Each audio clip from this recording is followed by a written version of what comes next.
नमस्कार दोस्तों, आप सभी का आपके अपने इस डिजिटल प्लेटफॉर्म पर स्वागत है, अभिनंदन है। कैसे हो? मस्त होंगे, स्वस्थ होंगे और स्वस्थ होकर अपनी पढ़ाई कर रहे होंगे और पढ़ाई अपने को करनी है, सफलता अपने को दोस्तों प्राप्त करनी है।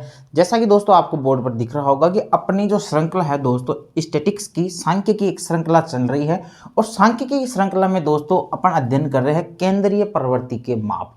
और केंद्रीय प्रवृत्ति के माप में दोस्तों अपन देख रहे थे समांतर, माध्य, माध्यिका और बहुलक। तो दोस्तों अपन ने कल पढ़ा था कि एक आदर्श माध्य होते हैं, उसके क्या गुण होने चाहिए। तो आदर्श माध्य के जो गुण थे दोस्तों अपन ने गत वीडियो में अध्ययन कर लिया था और उससे संबंधित 3-4 एमसीक्यू भी दोस्तों अपन ने हल कर लिए थे। दोस्तों आज अपन केंद्रीय प्रवृत्ति के माप में समानांतर माध्य को हल करेंगे कि समानांतर माध्य क्या होता है। तो दोस्तों आज का जो अपना मुख्य विषय रहेगा वो रहेगा दोस्तों समांतर माध्य। आप सभी हेडलाइन डाले समांतर माध्य, जिसे दोस्तों इंग्लिश में बोलते हैं अपन मीन। दोस्तों इंग्लिश में इसको बोलते हैं अपन दोस्तों मीन। और समांतर माध्य का दोस्तों जो प्रतीक होता है उस प्रतीक को दोस्तों अपन दर्शाते हैं ये समांतर माध्य का दोस्तों अपना प्रतीक होता है। तो दोस्तों समांतर माध्य, अब दोस्तों नाम तो आपने खूब बार सुना होगा समानांतर माध्य। दोस्तों समानांतर माध्य कुछ नहीं है दोस्तों, समानांतर माध्य मतलब ये औसती है। कल जो मैंने आपको बता दिया था समानांतर माध्य मतलब क्या है, ये औसती है। और औसत मतलब कि ये एवरेज है। और एवरेज का मतलब आप सभी जानते हैं, आपने पढ़ा है औसत, कल भी बता दिया था कि औसत बराबर होता है दोस्तों आपका राशियों का योग। औसत बराबर होता है दोस्तों राशियों का योग बटा राशियों की संख्या। इसी प्रकार दोस्तों औसत ज्ञात करते हैं और इसी प्रकार दोस्तों अपने समांतर माध्य ज्ञात करते हैं। ये लो दोस्तों आपका समानांतर माध्य क्या होता है, राशियों का योग बटा राशियों की संख्या। बस इतना सा है कि इसको अपन सूत्र के रूप में अपन लिखते हैं तो आप थोड़ा सा ऊक चूक हो जाते हैं। तो दोस्तों मेरा तो कहना है कि आप सूत्रों पर ध्यान कम दें और आप जो कंसेप्ट है ना उस कंसेप्ट को समझे। ऐसा नहीं है कि आप बिना सूत्र के भी एग्जाम में इसके क्वेश्चनों को हल कर सकते हैं। तो दोस्तों अपन समांतर माध्य के बारे में पढ़ लेते। तो दोस्तों इसको यदि इस प्रकार लिखाते तो समांतर माध्य बराबर अपन इसको ये लिखते सिग्मा एक्स बटा एन, सिग्मा एक्स बटा एन। तो दोस्तों सिग्मा का मतलब देखो दोस्तों क्या होता है, ये सिग्मा चिन्ह होता है दोस्तों, इसको अपन बोलते हैं योग। और योग किसका दोस्तों, एक्स का। एक्स क्या है दोस्तों, आपके पद है, जो भी पद है। पद कैसे, जैसे आपके पास पद हो गए 2, 4, 5, 7 दोस्तों, ये है इन पदों का दोस्तों क्या है। और ओ एन क्या है दोस्तों, आपकी पदों की संख्या, पदों की संख्या। नोट्स दोस्तों साथ साथ बनाते जाएंगे, आप साथ साथ समझा दूंगा और आपको ऐसा लगेगा नहीं।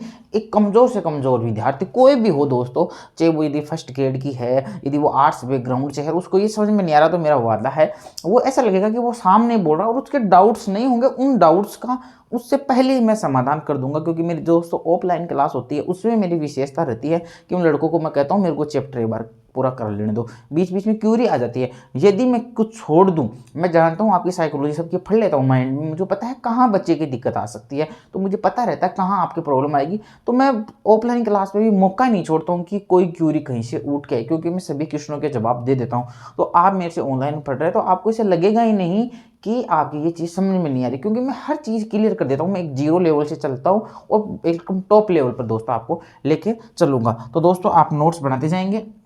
समांतर माध्य और समांतर माध्य, ये राशियों का योग राशियों संख्या एक्स, ये मतलब ये सिग्मा, इसको किसी को पता नहीं हो तो दोस्तों ये होता है, इसको बोलते हैं अपन सिग्मा, इसको बोलते हैं दोस्तों अपन सिग्मा योग एक्स पद हो गए।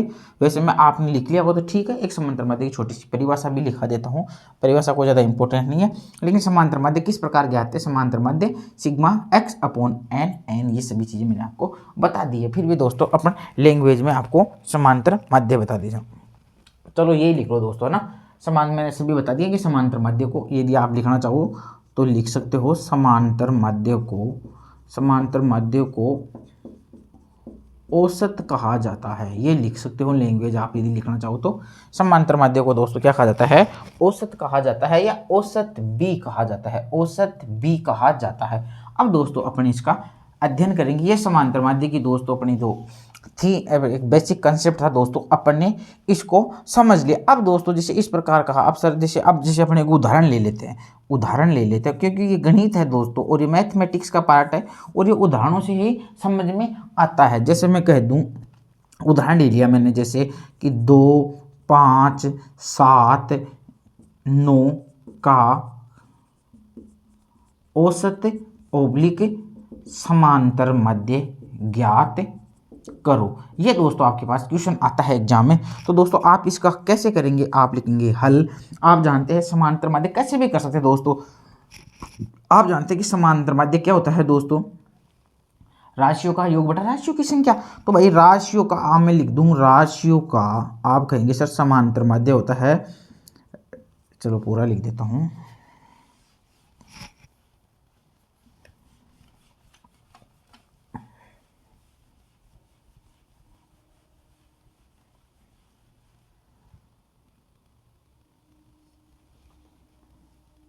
चार संख्या हो गई, एक संख्या ओ ले लो, यहाँ पर एक ओ लिख दो, है ना। अब लिखो दोस्तों, यहाँ लिखो हल। हल में लिखो दोस्तों समानांतर माध्य, या ये x बार बराबर क्या होगा दोस्तों, आप लिखेंगे राशियों का योग अपॉन राशियों की संख्या। ये तो सबको याद होगा, राशियों का योग बटा राशियों की संख्या। ठीक है सर, कर लेंगे दोस्तों। इसी को अपन क्या बोल सकते हैं, राशियों का योग। इसी चीज को दोस्तों अपन सूत्र में बोल देते हैं राशियों का योग अपॉन राशियों की संख्या सिग्मा x बटा n। इसी चीज को दोस्तों अपन ये लिख देते हैं।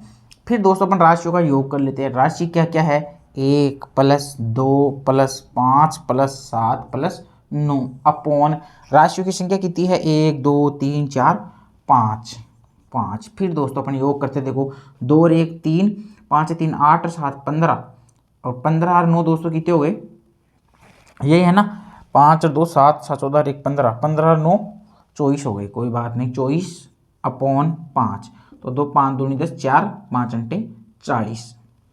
ठीक है दोस्तों। तो इस प्रकार दोस्तों अपना औसत कितना आता है, 2.8। तो दोस्तों समांतर माध्य किस प्रकार ज्ञात किया जाता है मैंने आपको सभी को बता दिया है। आपको दोस्तों औसत का सूत्र लिखना है, राशियों का योग बटा राशियों की संख्या, समानांतर माध्य सिग्मा x बटा n लिखना है। ये सिग्मा होता है, ये x होता है, ये x लग गया, मतलब कि सिग्मा x मतलब जो भी x वाले ये पद थे ना, इन पदों का दोस्तों क्या होता है, ये योग होता है। अपने योग कर दिया अपन राशियों की संख्या, और दोस्तों इस प्रकार अपन ने क्या निकाल लिया, इस पद का समांतर माध्य ज्ञात कर लिया। क्या दिक्कत आ गई, कोई दिक्कत नहीं है दोस्तों। अब दोस्तों अपन आगे बढ़ते हैं। एक उदाहरण आपने लिख लिया। अब दोस्तों ऐसे उदाहरण बहुत सारे होंगे, सारे उदाहरण मैं याद नहीं करा पाऊंगा, जैसे कि दोस्तों आपके पास आ जाए, आपके पास कोई क्वेश्चन आ जाए एग्जाम में, ए व बी का समांतर माध्य ज्ञात करो। एग्जाम में दोस्तों ये क्वेश्चन आ जाए आपके पास कि ए व बी का समांतर माध्य ज्ञात करो, तो दोस्तों आप करेंगे हल। देखो हल क्या होता है दोस्तों, आप सभी को पता है कि समांतर माध्य क्या होता है दोस्तों, सिग्मा x अपॉन n। क्या इसका मतलब क्या हुआ दोस्तों, कि सभी राशियों का योग। तो दोस्तों अपने पास राशि क्या क्या है, a और b, तो दोस्तों अपन लिख देंगे a + b। अरे भाई योग ही तो कहता है 20 संख्याओं का, तो योग संख्या मेरे पास a और b 2 है, तो मैं a और b का योग कर दूं, और मेरे पास संख्या कितनी है 2। तो दोस्तों a व b का समांतर माध्य आपके पास क्या निकल के आएगा, a + b अपॉन 2। ये हो गया आपके ans। इसी प्रकार दोस्तों आपकी यदि क्वेश्चन आ जाए x y z का समानांतर माध्य ज्ञात करो, तो दोस्तों कैसे करेंगे, x y z। तो दोस्तों अपन कैसे करेंगे समांतर माध्य, ये इसका चिन्ह है, प्रतीक चिन्ह है। तो दोस्तों अपन क्या करेंगे, तीनों पदों को योग कर लेंगे। तो योग क्या क्या है, x + y + z, कितने पद हो गए 3, और अपॉन 3। तो दोस्तों आपका समांतर माध्य क्या हो जाएगा, x + y अपॉन z। अब दोस्तों आपको एग्जाम में कंफ्यूज करने के लिए ऑप्शन ऐसे भी आ जाएंगे, x y z अपॉन 3। ठीक है, आपके पास ऐसे ऑप्शन आएंगे। तो दोस्तों इस ऑप्शन से आपको बचकर रहना है, या फिर ये आ जाए x y z अपॉन 2। ऐसे ऑप्शन से दोस्तों आपको देखने को मिलेंगे। बस इतना सा पेपर घुमाता है, आप घूम जाते हो, घूमना नहीं है, कंसेप्ट आपको क्लियर रखना है। जितने दोस्तों आपके पास पद है उन सभी का आपको योग करना है। अपॉन दोस्तों कितने पद है, 3 है, तो अपॉन 3, ये आपका आंसर होगा। अब एग्जाम में दोस्तों समांतर माध्य, अब आपको दोस्तों एक औसत प्रश्नावली है अंगणित में, उसको थोड़ा सा पढ़ना पड़ता है। आपको ये भी आ सकता है कि प्रथम 3 अभाज्य संख्याओं का योग क्या होगा, या प्रथम 3 अभाज्य संख्याओं का औसत क्या होगा। अब दोस्तों ऐसा क्वेश्चन भी आ जाए, प्रथम 3 या 5 भी आ सकता है, प्रथम तीन अभाज्य संख्याओं का समानांतर माध्य ज्ञात करो। ऐसा दोस्तों क्वेश्चन आपको एग्जाम में देखने को मिल सकता है। तो कोई घबराने की आवश्यकता नहीं है दोस्तों। आपको पता होना चाहिए दोस्तों कि अभाज्य संख्याएं कौन कौन सी होती है। सबसे छोटी अभाज्य संख्या कौन सी होती है दोस्तों? 2 होती है। ध्यान रखना, 1 नहीं होती है, 2 होती है, 3 भी नहीं होती दोस्तों। सबसे छोटी अभाज्य संख्या 2 होती है, फिर दोस्तों 3 होती है और फिर दोस्तों 5 होती है। तो आपको संख्या जब पता चल गई तो आप समांतर माध्य ज्ञात कर सकते हो। 2 + 3 + 5 अपॉन पद कितने हैं? 3 है। तो दोस्तों कितने हो गए? 3 और 2 5 और 5 10/3 बराबर दोस्तों कितना हो गया? 3.33। ये दोस्तों आपके आंसर। ऐसा क्वेश्चन भी दोस्तों आपको एग्जाम में देखने को मिल सकता है। तो दोस्तों ऐसे क्वेश्चन में आप गलती मत कर देना। अब दोस्तों अपन पढ़ेंगे कि श्रेणी कौन कौन सी होती है। व्यक्तिगत श्रेणी होती है, खंडित श्रेणी होती है, सतत श्रेणी होती है। इन श्रेणियों के बारे में अपन चर्चा कर लेते हैं। उन्हीं के साथ में दोस्तों अपन इनको हल करते जाते हैं। अब दोस्तों इसमें प्रैक्टिस होगी, उदाहरण होंगे और उदाहरण के माध्यम से दोस्तों अपन समांतर माध्य को हल कर लेंगे। फिर दोस्तों अपन समांतर माध्य की कुछ विशेषताएं देखेंगे, कुछ गुण देखेंगे, कुछ अवगुण देखेंगे और समांतर माध्य की उपयोगिता देखेंगे और इस चैप्टर को पूरा कर देंगे। समांतर माध्य को आपके दोस्तों बहुत अच्छा समझ में आ जाएगा। आपको टेंशन लेने की कोई जरूरत नहीं है। जब आप हमसे जुड़े हो, हमारी पूरी जिम्मेदारी है कि हम आपको विधिवत रूप से समझाएं।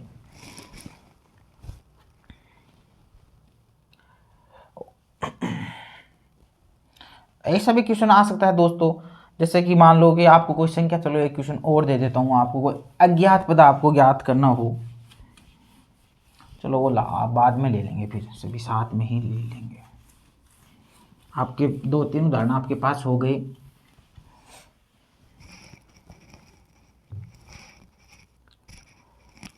अज्ञात एक क्वेश्चन दोस्तों आपके पास ऐसे भी आ सकता है कि 3 संख्याओं का समानांतर माध्य 10 है। 3 संख्याओं का समांतर माध्य 10 है, वह उनमें प्रथम व द्वितीय संख्या क्रमशः 2 व 5 है। तो तीसरी संख्या ज्ञात करो। तो दोस्तों कैसे ज्ञात करेंगे? आप सभी जानते हैं कि सर हम समांतर माध्य पढ़ रहे। सर आपने बताया था समांतर माध्य होता है राशियों का योग बटा राशियों की संख्या। कोई दिक्कत नहीं है दोस्तों, आप लिखेंगे वापिस यहाँ हल करेंगे। देखो इस बार क्या किया है दोस्तों, इसने अपने को समांतर माध्य ऑलरेडी दे दिया। पहले इसने अपने को समांतर माध्य दे दिया, कोई बात नहीं भाई, इसने दे दिया तो अपन समांतर माध्य के नीचे समांतर माध्य लिख लेंगे कि समांतर माध्य कितना है? 10। फिर इसने कहा कि समांतर माध्य 10 है। फिर उन्होंने कहा कि उनमें प्रथम व द्वितीय संख्या क्रमशः 2 व 5 है। तो दोस्तों अपन क्या करते हैं? अपन संख्याओं का योग करते हैं। तो अपन 2 + 5 + एक संख्या और थी तो उसका योग कर लेते। तो भाई अपने पास वो संख्या है ही नहीं, तो अपन मान लेते यार वो संख्या x है, वो संख्या a है, वो b है, y है, जो भी है दोस्तों, क्योंकि अपन संख्याओं का योग करते। एक संख्या मेरे पास दोस्तों है नहीं, तो दोस्तों वो संख्या मेरे पास प्राप्त नहीं है। तो मैं क्या किया? उस संख्या को x मान लिया। मैं पहली संख्या आ गई, मेरे पास दूसरी संख्या आ गई, वो तीसरी संख्या भी आ गई। अब मैं देखता हूँ कि मेरे पास संख्याएं कितनी है? 3 है। मेरे पास संख्याएं कितनी है?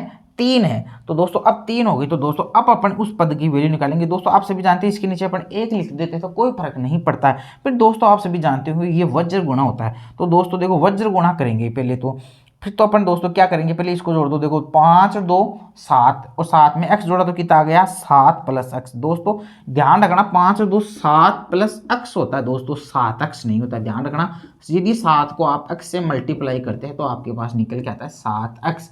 लेकिन आप यदि 7 में x जोड़ते हैं तो दोस्तों ये 7 + x का x ही रहता है।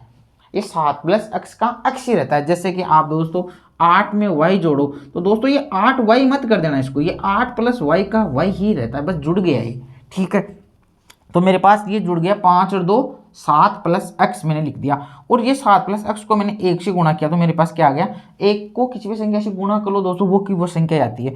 और दोस्तों इधर मैंने 10 को 3 से किया तो कितना आ गया? 10 × 30। अब दोस्तों मेरे को इस x की वैल्यू निकालनी है। तो दोस्तों बराबर की इधर कितना है? 30 है। देखो प्लस का 7 दोस्तों इधर जाके माइनस का हो जाएगा और दोस्तों आपकी x की वैल्यू निकल के आती है आपके पास 23। तो दोस्तों वो पद आपका क्या हो जाएगा? 23 हो जाएगा। इसी प्रश्न को दोस्तों ये कैसे देता कि मान लो कि मेरे पास तीन संख्याएं है 2, 5 और एक संख्या मान लो 23। इन कहता है कि इन तीनों संख्याओं का क्या निकालो, आप निकालो औसत निकालो या समांतर माध्य निकालो। तो दोस्तों आप कैसे निकालते, तीनों संख्याओं को जोड़ते ही ना, तो जोड़ो भाई 2, 5 और 23 जोड़ो, और संख्या कितनी है आपके पास, 3 है, तो जोड़ो, देखो 5 और 2 7, 23 में 7 जोड़े तो कितना आ गया दोस्तों 30, और 30 में 3 का भाग दिया तो दोस्तों कितना आ गया 10। तो समांतर माध्य कितना आ गया दोस्तों 10। क्या यहाँ पर ये था कि समांतर माध्य 10, तो कहने का मतलब ये था कि मैंने 2 + 5 प्लस ये 23 वाले ऐसा उदाहरण तो मैंने आपको समझा दिया था कि भाई 2 में 5 जोड़ा, 23 जोड़ा, फिर 3 का भाग दिया, तो आपका समांतर माध्य कितना आ गया 10 आ गया।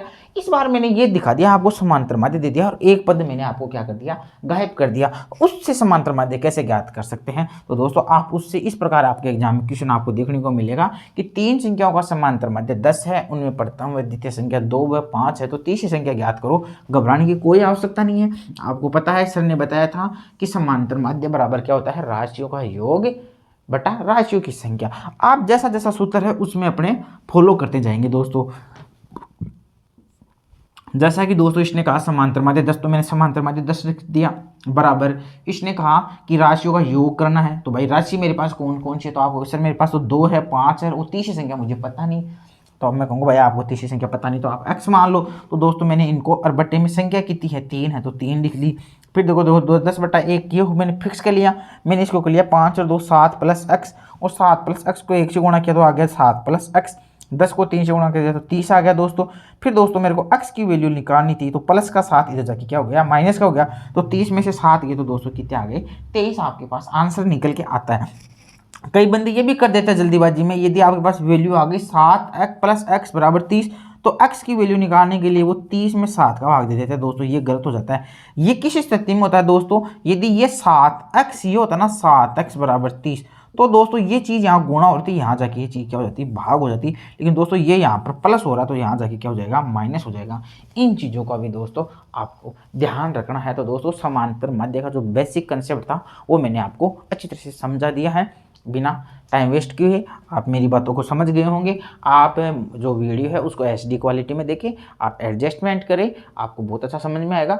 रही बात आप ज़्यादा स्पीड न बढ़ाएं, क्योंकि स्पीड मैं खुद ही पहले से मेंटेन रखता हूं, तो आप नॉर्मल जो आपकी स्पीड होती है मोबाइल में यूट्यूब पर उसी स्पीड से आप देख सकते हैं, या 1.25 की कर ले, लेकिन ऐसा नहीं कि 1.5-2 की कर ले, क्योंकि इतनी स्पीड तो मैं खुद ही रखता हूँ। ये बहुत अच्छी तरह से समझा दिया है, एकदम बच्चों जैसे समझाया है।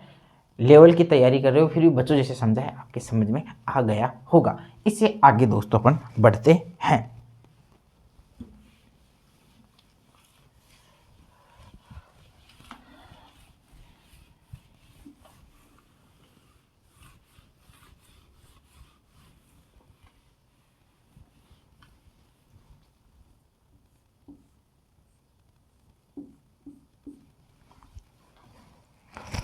इससे आगे दोस्तों अपन बढ़ते। अब दोस्तों समांतर माध्य को दोस्तों अपन कैसे निकालेंगे, अब दोस्तों अपन बात करेंगे श्रेणियों की, अलग अलग श्रेणियों से निकालेंगे। तो दोस्तों श्रेणियां 3 प्रकार की होती है। तो दोस्तों पहली आती है आपके पास व्यक्तिगत श्रेणी। व्यक्तिगत श्रेणी में दोस्तों समांतर माध्य कैसे निकाला जाता है उसका दोस्तों अपन अध्ययन करेंगे। एक बार मैं पेन चेंज कर लेता हूँ, एक सेकंड आप वेट करेंगे, फिर अपन इसका कर लेते, एकदम पूरा क्लियर करा देंगे, आप टेंशन मत करो समांतर माध्य को आज पूरा।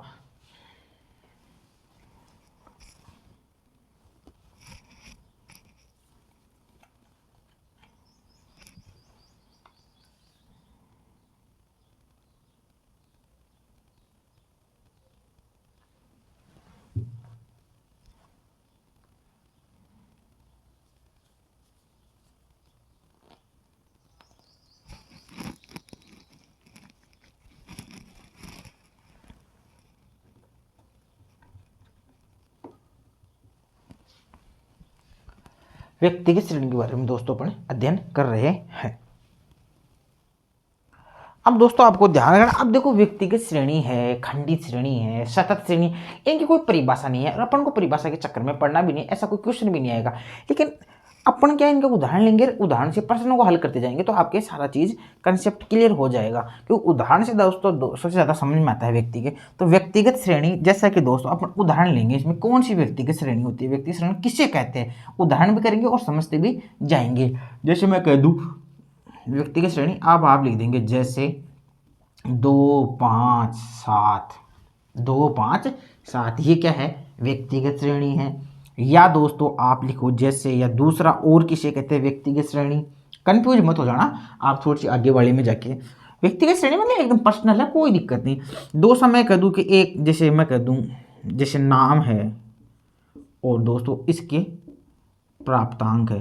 अब देखो नाम क्या आ सकता है, राम आ जाए, श्याम आ जाए, मोहन आ जाए। और दोस्तों इनके प्राप्तांक कितने आए, 10 में से मान लो, जैसे मान लो राम के तो मान लो 6 आ गए, श्याम के जैसे 8 आ गए, मोहन के जैसे मान लो 9 आ गए। तो दोस्तों इस प्रकार के ये प्राप्तांक हो गए। अब मैं आपको कहता हूं कि इनके प्राप्तांकों का औसत ज्ञात करो। बस वो चीज़ है जो मैं आपको बता दूं, ये व्यक्तिगत श्रेणी है दोस्तों। तो दोस्तों इसका आपको एग्जाम में क्वेश्चन पूछे औसत ज्ञात करो, तो दोस्तों आप कैसे ज्ञात करेंगे, यही कर लो शॉर्ट एंड स्वीट। आप अपने 2 + 5 + 7 अपॉन 3, तो दोस्तों कितना हो गया, 5 से 2 7 7 14/3। तो दोस्तों 3 चौक 12 13 14, 3 चिंग 18 है ना, 4.6 दोस्तों इसका क्या आ गया, आंसर आ गया। इसी प्रकार दोस्तों आपके पास ये प्रश्न आ गया रहा। तो दोस्तों इसका प्रश्न पूछे जाए कि इन तीनों का, प्रश्न आ जाए इन तीनों का औसत ज्ञात करो, इन तीनों का क्या ज्ञात करो, औसत ज्ञात करो, या दोस्तों समांतर माध्य ज्ञात करो। तो कैसे ज्ञात करो, क्योंकि व्यक्तिगत श्रेणी की बात करें तो व्यक्तिगत श्रेणी में कैसे निकालते दोस्तों, 6 + 8 + 9 अपॉन 3।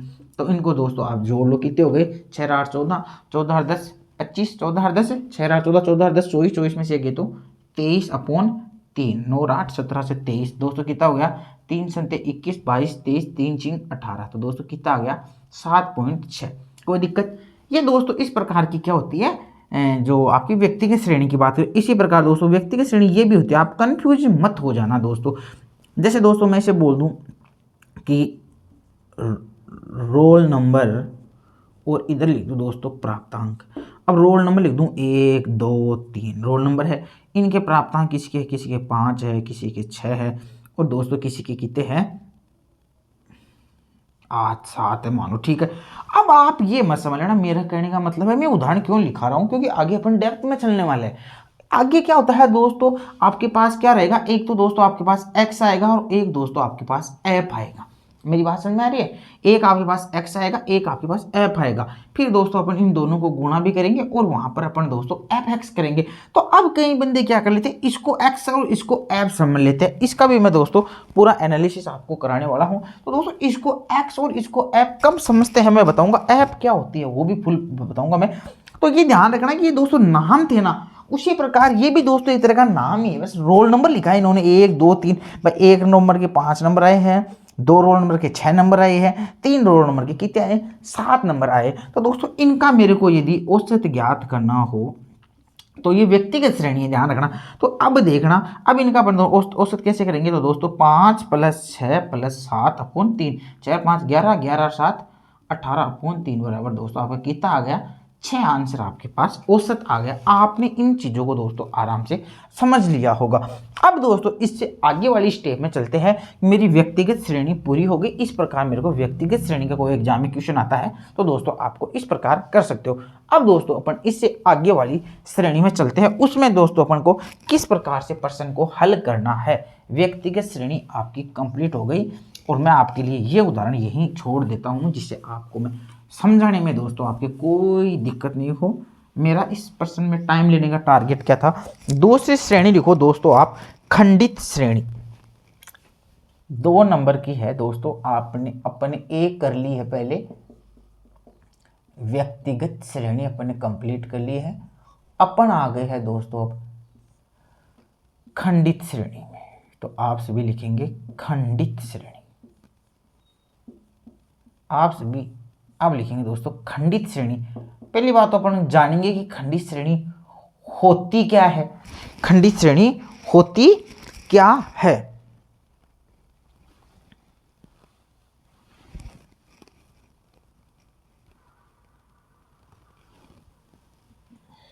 यहां लिख देता हूं। यहां दोस्तों अपन लिखेंगे प्राप्तांक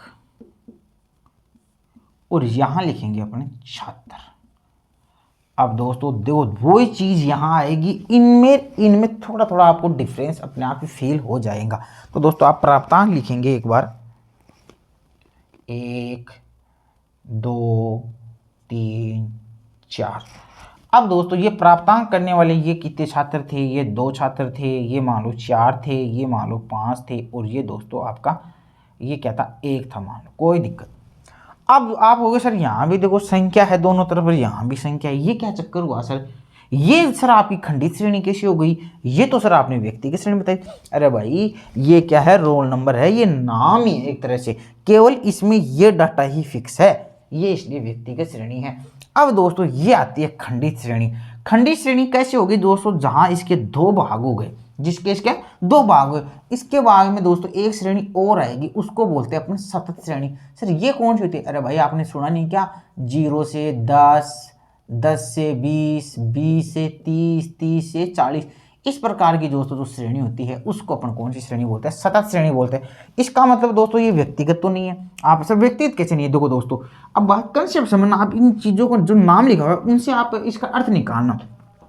मैं ऐसे बोलूँ कि एक कोई क्लास थी दोस्तों, कोई क्लास थी, और उस क्लास में क्या हुआ दोस्तों, 1 नंबर आने वाले कितने छात्र है, 2 छात्र है। इस चीज को दोस्तों आप ऐसे भी लिख सकते हो कि किसी क्लास में प्राप्तांक 1 है ना, कितनी बार आया था, 2 बार आया था। 2 जो प्राप्तांक था दोस्तों वो कितनी बार आया था, 4 बार आया था। और तो 3 प्राप्तांक था दोस्तों वो कितनी बार आया था, 5 बार आया था। और 4 प्राप्तांक कितनी बार आया था, 1 बार।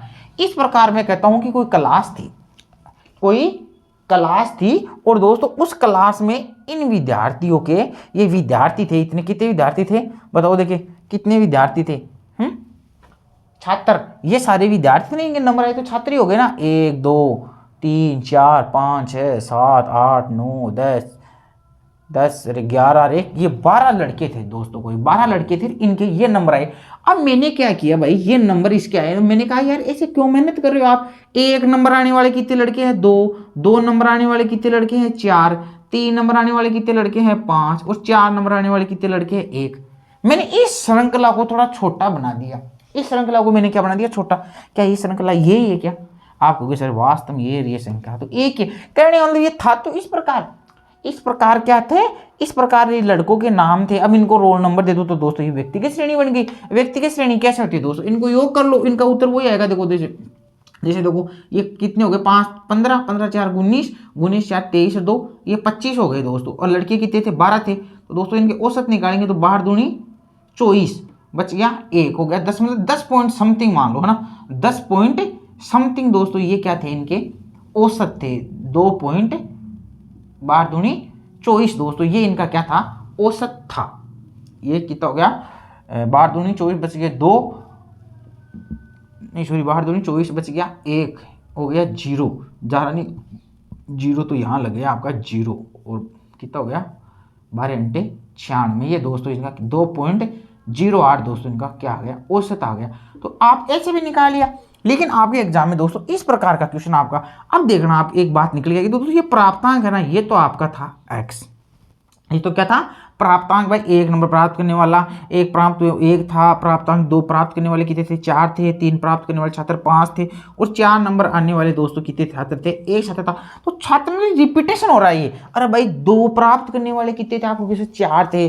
3 प्राप्त करने वाले कितने स्टूडेंट थे, आपको 5 थे। मतलब प्राप्त करने वाले स्टूडेंट कितने थे, 3 नंबर आने वाले कितने स्टूडेंट थे, 5 थे। मतलब एक तरह बारंबारता बता रहा है कि ये 5 है ना, ये 2 और ये 3 ये बारंबार आ रहा है, फ्रीक्वेंसी है दोस्तों। तो ये बारंबारता, ये ऐप है, ये दोस्तों फ्रीक्वेंसी होती है आपकी, ये होती है दोस्तों आपकी फ्रीक्वेंसी। इस वर्ड से बना है दोस्तों आपका बारंबारता, मतलब बारंबार आ रहा है। 2 प्राप्तांक कितनी बार आ रहा है, तो 4 बार आ रहा है। तो दोस्तों अब आप एग्जाम में क्वेश्चन आ जाए तो वो बारंबारता आप समझ जाओगे, ऐप कौन सा है और एक्स कौन सा। एग्जाम में कभी कभी ऐप और एक्स नहीं दिया होता, मैं पहले बता रहा हूँ आपको खुद को आइडिया लगाना है कि छात्र कितने हैं, प्राप्तांक मतलब वो रिपीटेशन बता देगा। ये क्या है दोस्तों, रिपीटेशन है, प्राप्तांक और छात्र। तो ये दोस्तों आपके पास क्या हो गया, एक्स और ऐप हो गया। अब दोस्तों अपने को इसका निकालना है समानांतर माध्य। देखो दोस्तों ऐसा सिंपल आता तो अपन कर लेते। इसका समानांतर माध्य कैसे निकाला जाए, इसका समानांतर माध्य कैसे निकाला जाए, इसके बारे में दोस्तों अपन चर्चा कर लेते हैं। मैंने एकदम खोल के बता दिया है ये श्रृंखला कैसे बनी थी, इसका कैसे हुआ था। अब दोस्तों अपन इसका आगे हल कर लेते हैं दोस्तों। ये दोस्तों क्या होता है, अब अपन इसको आगे हल कैसे करते हैं दोस्तों, ध्यान रखना। प्राप्तांक x थे, छात्र ऐप थे। तो दोस्तों अब अपन को इस श्रेणी का हल करने के लिए अब अपन को दोस्तों ऐप को x से गुणा करना पड़ता है, उसे दोस्तों बोलते हैं एफ एक्स। तो दोस्तों आप 1 को 2 से गुणा करेंगे, या आप ऐसे भी लिख सकते हैं 1 गुणा 2 बराबर 2, फिर लिखेंगे आप 2 गुणा 4 बराबर 8, 3 गुणा 5 बराबर 15 और 4 गुणा 1 बराबर 4।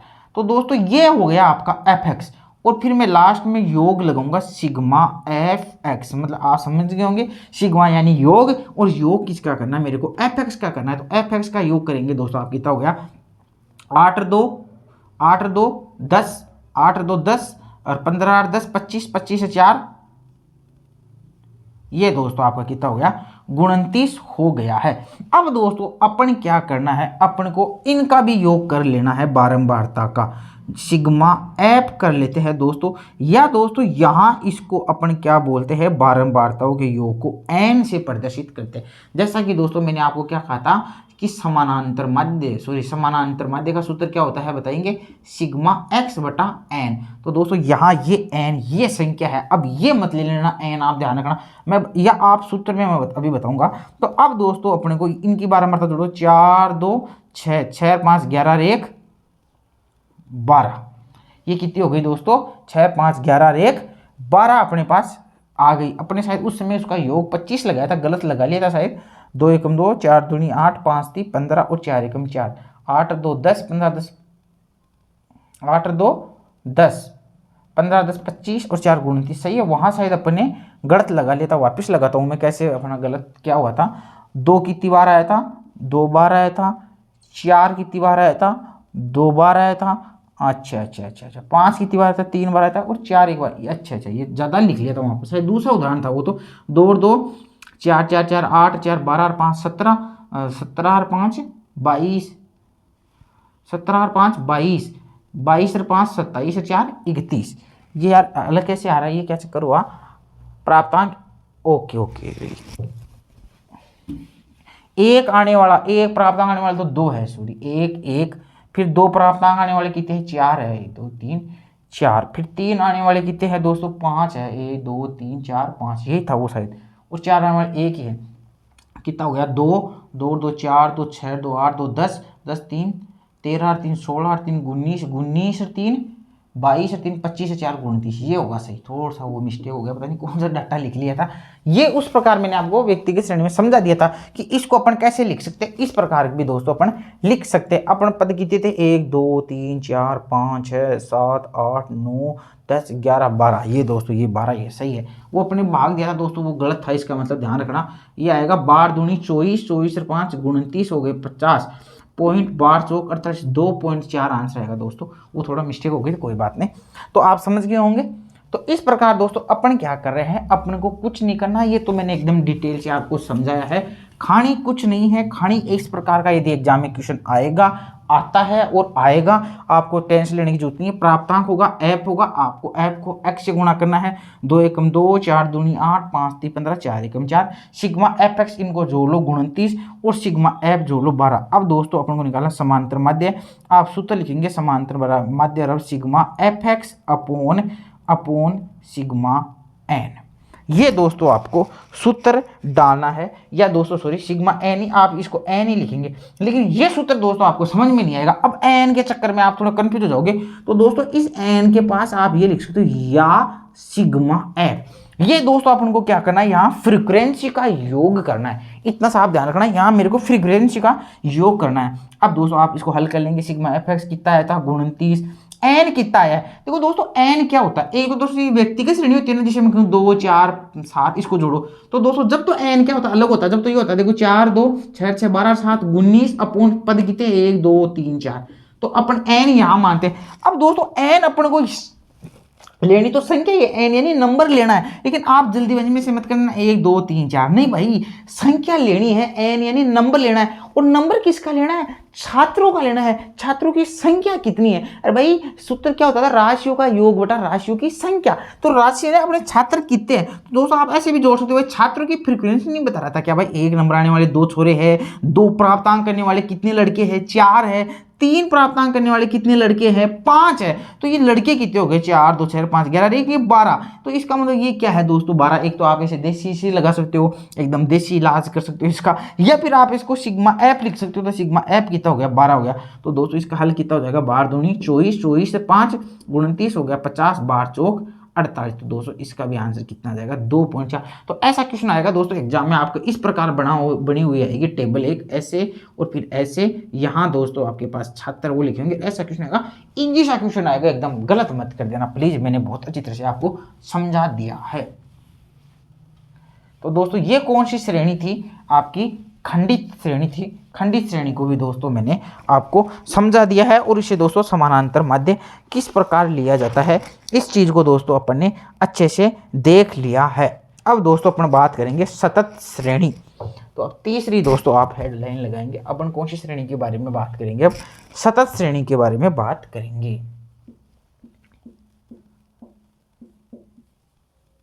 सतत श्रेणी, सतत श्रेणी का दोस्तों समानांतर माध्य कैसे ज्ञात किया जाता है? तो दोस्तों एक बार सतत श्रेणी होती कैसे, तो अपन उदाहरण लेंगे, फिर उदाहरण से आप समझ जाओगे। लिखेंगे दोस्तों 10 से 20, 20 से 30, 30 से 40 और 40 से 50, इतनी ही लेंगे। अब दोस्तों इसमें क्या 10 से 20, ये क्या है? 10 से 20 ये मान लो, अब ये मान लो मजदूरी, मान लो कि 10 से 20 लेने वाले मजदूरी है, कितने हैं? 10 से 20 मजदूरी लेने वाले आप मान लो कि 5 है, 20 से 30 लेने वाले 7 है, 30 से 40 लेने वाले 6 है, और 40 से 50 लेने वाले दोस्तों कितने हैं? 3 है। ये है मजदूरी, और दोस्तों ये है आपके श्रमिक। अब आपको खुद को पता चल जाएगा बारंबारता कौन सी है इसमें। देखो कैसे बारंबारता कैसे पता चलेगा? अरे भाई ये तो मजदूरी है, अरे भाई 10 रुपए और 20 रुपए की मजदूरी लेने वाले मजदूर कितने हैं आपके सर? ये तो 5 है। मतलब आपको खुद को पता चलेगा ये एक रिपीटेशन हो रहा है, 5 मजदूर है जो क्या ले रहे हैं, इतनी मजदूरी ले रहे। 20 से 30 रुपए मजदूरी कितने आदमी ले रहे हैं आपको? सर 7 आदमी ले रहे हैं। जिस प्रकार प्राप्तांक ले रहे थे 7 लड़के 5 लड़के, उस प्रकार आपको पता चल गया कि यार ये तो क्या है, मेरी फ्रीक्वेंसी है, ये मेरी क्या है? फ्रीक्वेंसी है। मतलब क्या नहीं, मतलब मेरी ये बारंबारता है। ठीक है सर, हमारे ये तो समझ में आ गया, लेकिन सर हमारे को तो इतना ही आता है सर। आपने जैसे हमारे को बताया था कि सर जैसे मान लो आपके पास कोई एक्स आ जाए और एफ दे दे, जैसे कि एक्स आ जाए सर आपके पास 2 3 4, और फ्रीक्वेंसी आ जाए आपके पास 10 15 और 12, तो सर हम तो ऐसा पद आ जाए ना, उसका तो सर हम समांतर माध्य आराम से ज्ञात कर सकते हैं। मैं कहूँ भाई कैसे करोगे भाई? ऐसा आ जाए तो सर आप कहेंगे सर आपने बताया था ना एफ एक्स कर लो सर, कर लो भाई। तो मैंने कहा 10 दूनी 20, 15 × 45, 12 चौक 48। सर फिर आपने कहा था ना इनको जोड़ लो सिग्मा एफ एक्स, भाई मैंने कहा था जोड़ लो भाई। तो मैंने जोड़ा तो सर कितना आया? 8 5 13 हाथ की 1 4 1 5 4 9 2 11 आया। ठीक है, कितना आया? 11 आया। 8 5 13 हाथ की 1 4 1 5 4 9 2 11। ठीक है सर, फिर आपने बताया था सर समांतर माध्य कैसे ज्ञात करो? सर आपने कहा था ना कि सिग्मा एफ एक्स कर लो बटे एन लिख लो। सर एन में थोड़ा कंफ्यूज हो जाएगा, तो मैंने कहा था कि आप इसे या सिग्मा एफ लिख लो, विधिवत रूप से ये होता है गणित का सही सूत्र। फिर दोस्तों आपने कहा था कि सर हाँ 113 कर दो और फिर सिग्मा एफ कर दो। ये रहा दोस्तों आपका, इसको एन बोलते हैं। कितने हो गए? 15 10 25, और 25 से 12 कितने हो गए दोस्तों? आपके 37 हो गए। इस प्रकार इसको आप हल कर लेना।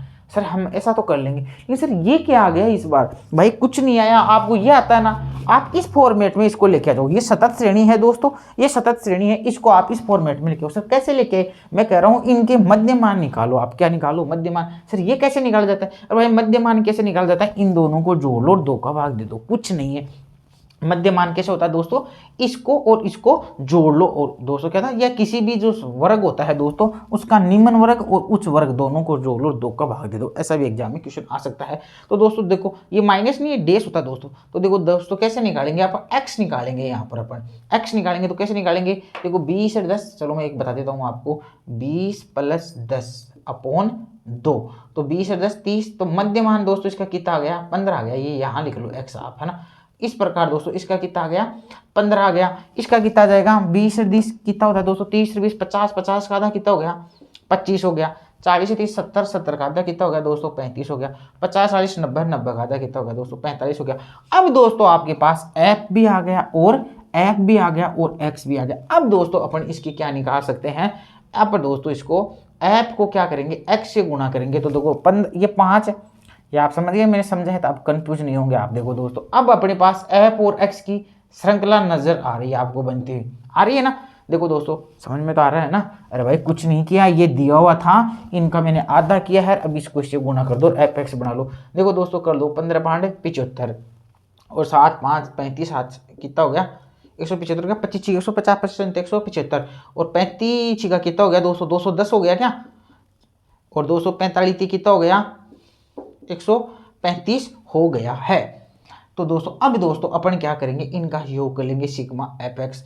बताओ इनकी कैलकुलेशन करो दोस्तों, कितनी आई 5 3 15 3 1 4 1 5 5 और 7 7 14 5 19 हाथ की 1 1 2 2 4 1 5 दोस्तों 595 आ रहा है। क्या सही है क्या, देख लो दोस्तों आप, जो भी है हो जाएगा, गलत हो जाएगा तो भी कोई दिक्कत नहीं है। अब दोस्तों अपन समांतर माध्य कैसे निकालेंगे, समांतर माध्य बराबर sigma F X upon N बराबर सिग्मा एफ एक्स दोस्तों कितना आ गया अपना 595 और एन दोस्तों कौन सा होता है सिग्मा, या मैंने कहा था सिग्मा एफ। तो दोस्तों इनका योग हो गया कितना हो गया 5 7 12 12 6 18 18 3 21। तो दोस्तों इसका आप हल कर लेना इस प्रकार दोस्तों, ये आपका सतत श्रेणी से अपन निकाल सकते हैं। दोस्तों आशा करता हूं आपके व्यक्तिगत श्रेणी समझ में आ गई, जिसमें 1 2 नंबर होते हैं। इसमें दोस्तों आपका एक्स और एफ होता है और इसमें दोस्तों 10 से 20 30 व्यक्तिगत श्रेणी, खंडित श्रेणी और सतत श्रेणी। समांतर माध्य में ये दोस्तों तीनों श्रेणियां मैंने समझा दी और साथ साथ में इनका मैंने समानांतर माध्य भी आपको समझा दिया है। अब दोस्तों अपन आगे बढ़ते हैं।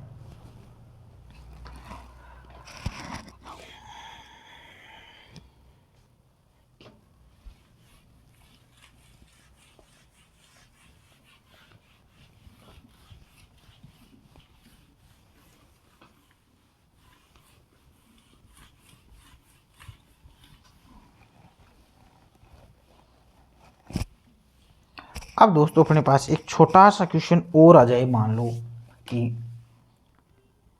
एक छोटा सा क्वेश्चन आ जाए अपने पास, जैसे 5 से 10 10 से थोड़ा छोटा लेता हूँ, दूसरा पॉइंट में आ जाएगा, समझ में नहीं आएगा अपने। चलो भाई 10 से 20 20 से 30 और 30 से 40 और दोस्तों यहाँ लेते हैं अपन 2 3 और 4, यहाँ लेते हैं अपन 2 3 4। ये दोस्तों अपनी क्या आ गई, मान लो कि मजदूरी आ गई, ये मजदूरों की संख्या आ गई, ये मजदूर आ गए और ये इनकी आ गई मजदूरी। तो दोस्तों अपने पास क्वेश्चन ले रहे थे अपन, तो मजदूर दोस्तों 10 से 20 प्राप्त होने वाले कितने हैं 2, 20 से 30 प्राप्त होने वाले कितने हैं 3 और दोस्तों ये 30 है, 30 से 40 प्राप्त करने वाले अपने पास कितने हैं 4 है। अब दोस्तों ये मजदूर था तो ये तो क्या हो गया फ्रीक्वेंसी होगी, तो दोस्तों ये तो हो गया फ्रीक्वेंसी। अब अपने पास एक्स चाहिए, एक्स कैसे निकालेंगे, इन दोनों का आधा कर लो, 10 से 20 30, 30 का आधा कितना हो गया 15, 20 से 30 50, 50 का आधा कितना हो गया 25 और 40 30 70 और 70 का आधा कितना हो गया दोस्तों 35। अब दोस्तों अपन यहाँ निकालेंगे एफ एक्स कितना हो गया 15 दूनी 30 25 30 75 और 35, ये हो गया 5 चौका 20 140। अब दोस्तों अपन क्या करेंगे, यहाँ पर ये आपका एन हो गया, तो ये एन कितना हो गया दोस्तों 3 2 5 4 9 हो गया और दोस्तों यहाँ आपका सिग्मा एफ एक्स, ये एक्स ऐसे लिखा जाता है वैसे, छोटे आदत अपनी। ये एफ एक्स कितना हो गया दोस्तों, इनको जोड़ लो, सिग्मा एफ एक्स कितना हो गया 5 का 5 7 3 10 14 10 245। अब दोस्तों इसका अपन समांतर माध्य निकालेंगे, तो आप कैसे निकालेंगे, sigma F X upon N, ये कितना हो गया सिग्मा एफ एक्स 245 अपॉन दोस्तों एन कितना हो गया 900।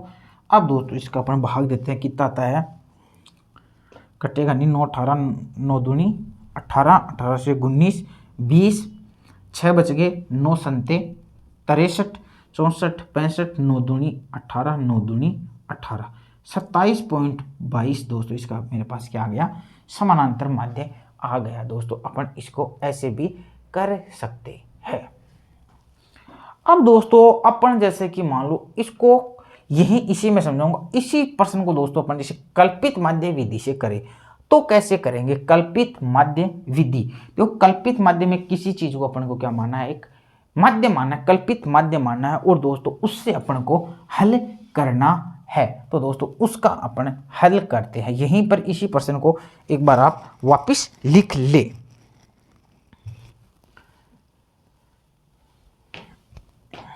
कल्पित विधि से, कल्पित विधि से माध्य, कल्पित विधि से माध्य में ए निकाला जाता है, अजम्पशन माना जाता है, इसमें ए होता है दोस्तों। क्या संख्या थी अपने पास, 10 से 20, 20 से 30, 30 से 40। फिर दोस्तों मेरे पास ये मजदूरी थी, ये मजदूर वो सीधा ही मान लो, ये है ना, इसके नीचे मान लो मजदूर कितने थे दोस्तों, मेरे पास 2, 3, 4 थे। मेरे को ये समझ में नहीं आता तो दोनों मैंने क्या किया दोस्तों, इनका मध्य मान ले लिया। तो ये दोस्तों मेरे पास क्या था, एफ था। ये मेरे पास क्या था दोस्तों, एफ था। मैंने दोस्तों एक्स ले लिया, एक्स क्या लिया, इनका मध्य मान ले लिया, 15, 25, 35।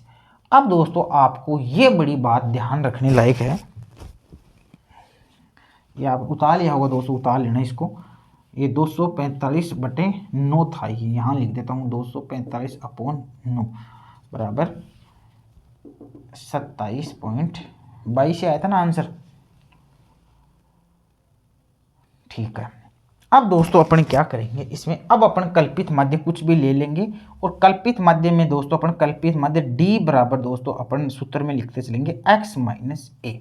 डी बराबर दोस्तों क्या होता है, x माइनस ए। ये दोस्तों आपका सूत्र है, इसको दोस्तों एकदम रट लो, डी बराबर x माइनस ए, डी बराबर x माइनस ए। दोस्तों ध्यान रखना, डी बराबर a माइनस एक्स आपको नहीं करना है, डी बराबर x माइनस ए आपको करना है। इसको दोस्तों आपको अच्छे से याद कर लेना है।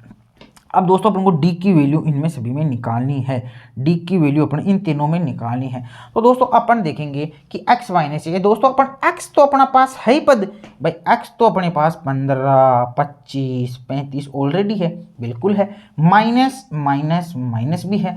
a की वैल्यू दोस्तों अपन अजम्पशन मान लो कुछ भी, जैसे दोस्तों आपने 25 को a मान लिया तो दोस्तों यहाँ आ जाएगा 25, यहाँ भी दोस्तों 25 और दोस्तों यहाँ भी 25। तो दोस्तों अपन इसको हल करते हैं, इसको हल करते हैं तो दोस्तों कितना आएगा, 15 में से 25 किया तो दोस्तों यहाँ तो माइनस का 10 आ जाएगा, यहाँ दोस्तों आपका 0 आ जाएगा और दोस्तों यहाँ आपका कितना आ जाएगा 35 माइनस, यहाँ दोस्तों आपको कितना आ जाएगा प्लस का 10 आ जाएगा। इससे भी दोस्तों मैं एक बहुत अच्छी बात बताने जा रहा हूँ यहाँ पर। अभी दोस्तों कोई हार्ड नहीं है, आपके सारा समझ में आ रहा होगा। कुछ नहीं किया मैंने, ये क्वेश्चन था, इसका मैंने दोस्तों आधा कर दिया, इसको मैंने वापिस से x बना लिया, 15, 25 कर दिया मैंने। d निकालने के लिए दोस्तों, d क्या होता है दोस्तों, विचलन होता है, मैं बता देना चाहता हूँ। ये d बराबर दोस्तों होता है, d बराबर आपका होता है विचलन, d बराबर होता है दोस्तों आपका विचलन होता है दोस्तों। इस विचलन के लिए मैंने दोस्तों ये मेरे विचलन निकालिए, ये मेरा दोस्तों किसकी वैल्यू आ गई, ये मेरी d की वैल्यू है दोस्तों, मेरी d की वैल्यू है। कल्पित माध्य से दोस्तों अपन निकाल रहे हैं, तो दोस्तों कल्पित माध्य से आगे निकालने के लिए दोस्तों अपन क्या करते हैं, ऐप को, अपनी फ्रीक्वेंसी को अपन दोस्तों किससे गुणा करते हैं, d से गुणा करते हैं। इसको दोस्तों x भी लिख सकते हैं, चलो ऐप d से, ऐप को d से गुणा करते हैं दोस्तों। देखो ऐप ये है, ध्यान रखना, ऐप की वैल्यू मेरे पास ये है और d की वैल्यू दोस्तों ये है। तो देखो 2 को 10 से गुणा किया तो दोस्तों माइनस का 20 आ गया, 3 को 0 से गुणा किया तो 0 आ गया और 4 को दोस्तों 10 से इससे 40 आ गया। ठीक है दोस्तों, अब अपन यहाँ क्या करते हैं, सिग्मा एफ डी करते हैं। तो सिग्मा एफ डी करेंगे तो दोस्तों कितना आ जाएगा, देखो प्लस का 40 माइनस का 20, तो दोस्तों सिग्मा एफ डी कितना आ गया, 20 आ गया। अब दोस्तों अपन कल्पित माध्य से समांतर माध्य निकाल रहे हैं, कल्पित माध्य से अपन निकाल रहे हैं, कल्पित माध्य से समांतर माध्य। और दोस्तों कल्पित माध्य से समांतर माध्य निकालने का सूत्र क्या होता है, समानांतर माध्य बराबर है a plus sigma F D upon N. इस चीज बताने के लिए दोस्तों मैं आपको ये प्रयास कर रहा था कि कल्पित माध्य से समांतर माध्य किसे निकाला जाता है। तो दोस्तों समांतर माध्य a plus sigma F D upon N. कल्पित माध्य से दोस्तों अब अपन वैल्यू रखेंगे दोस्तों, कल्पित माध्य a की वैल्यू कितनी है, कल्पित माध्य आपने माना था 25, okay, plus sigma F D कितना आया आपका दोस्तों, आप कहेंगे सर 20 आया। एन कितना था आपके पास, एन मौलिक फ्रीक्वेंसी कितनी थी, 3, 2, 5, 4, 9 थी, ये दोस्तों आपके पास निकल के आता है। फिर दोस्तों अपन इसको हल करते हैं तो 25 प्लस 20 में 9 का भाग दो, 9 दूनी 18, 19 20, फिर 9 दूनी 18, फिर 9 दूनी 18। अब दोस्तों 25 में से 2.22 जोड़ो तो कितना आता है, 27.22 दोस्तों आपका आंसर निकल के आता है। तो दोस्तों कल्पित विधि से अपन समांतर माध्य निकालते हैं तो आपका कितना निकल के आया दोस्तों, 27.22 आपका निकल के आया। तो दोस्तों आपका यहाँ कितना था समांतर माध्य, तो आप कहेंगे सर 27.22 यहाँ था, 27.22 ही दोस्तों आपका यहाँ है। कल्पित विधि से भी दोस्तों इस प्रकार निकाल सकते हैं, वो बात वही आनी है, समांतर माध्य वही आना है। मैं तो आपको टैली करके बता रहा था दोस्तों कि एक अपन इस प्रकार का क्वेश्चन है और इसको दोस्तों अपन इस विधि से करते हैं और सूत्र ये लगाते हैं अपन, समांतर माध्य बराबर sigma F X upon N. तो दोस्तों आपका समांतर माध्य कितना आता है, ये आता है। और यदि कल्पित माध्य से निकालते हैं तो दोस्तों आपका ये उत्तर सेम उत्तर आते हैं। आपको करना कैसे है दोस्तों, एग्जाम में आ जाए या क्वेश्चन ये ऐसा सवाल आ जाए आपके या सूत्र आ जाए तो दोस्तों करना क्या है, आपको बस ये श्रृंखला होगी या एफ दिया होगा, इनका अपन को मध्यमान निकालना है। फिर दोस्तों अपन क्या करना है, यहाँ अपन एफ एक्स से गुणा करते थे वो प्रोसेस नहीं करनी है, अपने को विचलन निकालना है। विचलन बराबर होता है डी बराबर एक्स माइनस ए, डी बराबर एक्स माइनस ए, एक्स की वैल्यू रख दी 15 25 35 रख दी, एक की वैल्यू 225 थी, 25 25 25 रख दी, 15 में से 25 गए तो 10, 25 जीरो और ये 10 आ गए दोस्तों। फिर दोस्तों इस डी को एफ से गुणा कर दिया तो दोस्तों ये आ गए, फिर एफ डी को जोड़ दिया और फिर इस प्रकार इसको मैंने कर दिया। अब दोस्तों प्रश्न आता है एक एग्जाम में कई बार, दूसरा मैं नोट्स में लिखाऊंगा लेकिन समझा ये दे दो कि समांतर माध्य से लिए गए, कि समांतर माध्य में विचलनों से लिए गए, विचलन से लिए गए या समांतर माध्य से विचलनों का योग कितना होता है, समांतर माध्य के विचलनों का योग कितना होता है, विचलनों का समांतर माध्य से लिए गए विचलन मूल्य के विचलनों का योग कितना होता है दोस्तों, ध्यान रखना समांतर माध्य से लिए गए विचलनों का योग दोस्तों हमेशा कितना होता है, 0 होता है। वेरी मोस्ट स्टार, अभी नोट्स में नोट करा दूंगा, कई बार ये क्वेश्चन आ चुका है, मैं नोट्स में लिखाऊंगा कि समांतर माध्य से जो विचलन लिए जाते हैं उनका योग हमेशा 0 होता है। 0 क्यों होता है, उस क्यों के उस प्रश्न का जवाब देने के लिए मैंने आपको यही रोका है। क्यों होता है कि दोस्तों देखो, आपने विचलन लिया, आपने क्या लिया, विचलन लिया था दोस्तों, आपके पास ये श्रृंखला थी 15 25 35, ये आपके पास क्या थी दोस्तों, एक श्रृंखला थी। और इस श्रृंखला में दोस्तों आपने क्या किया, कोई भी एक ये मध्य पद लिया था 25 और दोस्तों इस प्रकार विचलन लिया तो दोस्तों 10 प्लस का 10 और माइनस का कितना आया, 0। विचलनों से दोस्तों जो भी योग आता है दोस्तों वो क्या आता है, समांतर माध्य से विभिन्न मूल्यों के विचलनों का बीजगणितीय जोड़ 0 होता है। एक चीज और समझा देता हूं इसी प्रकार,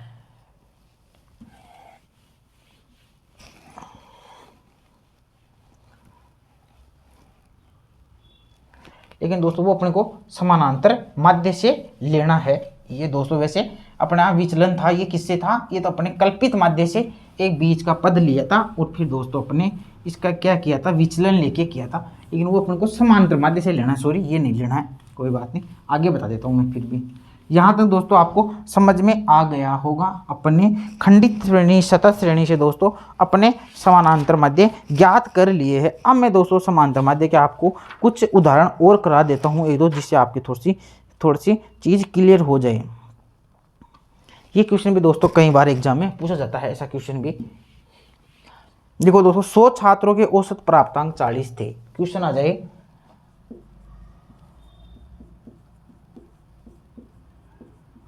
100 छात्रों के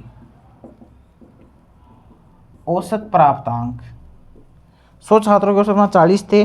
बाद में पता चला कि एक विद्यार्थी के 76 के स्थान पर 14 पढ़ लिए गए।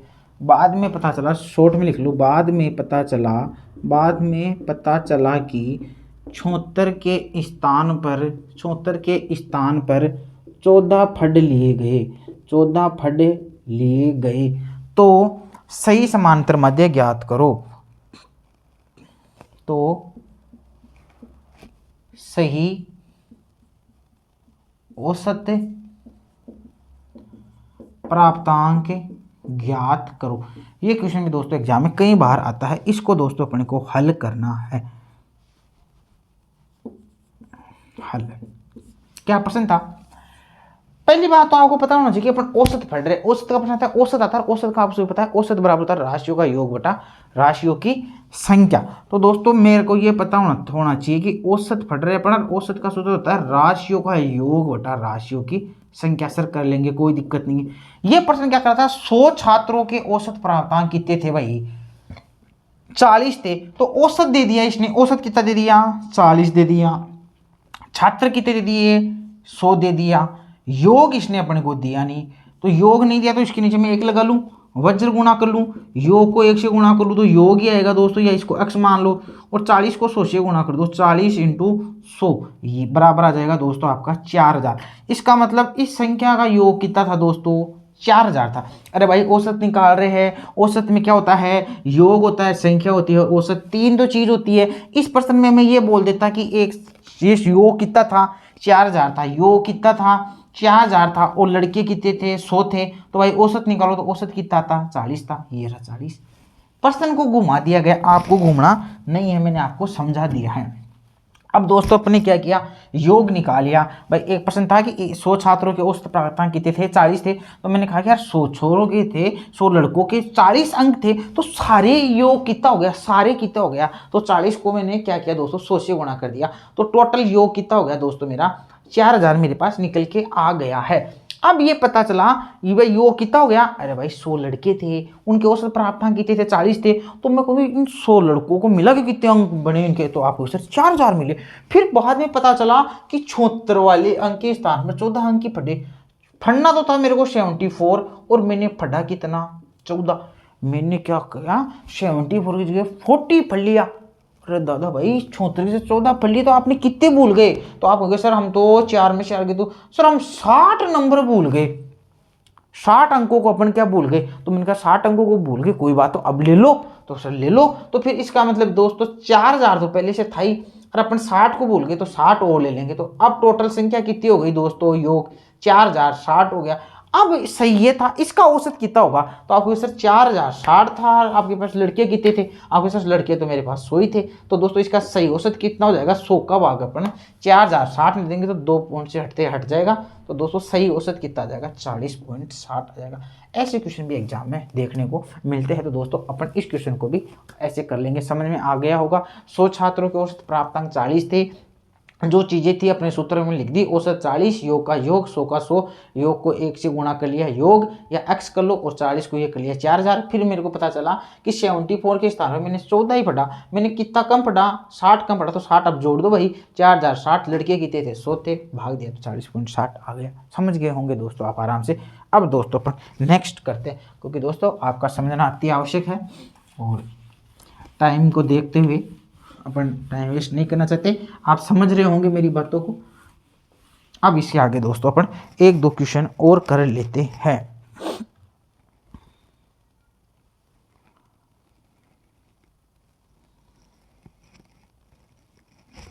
छोटा सा क्वेश्चन और लेते हैं दोस्तों। सोमवार से शनिवार की औसत वर्षा 4.5 सेंटीमीटर थी।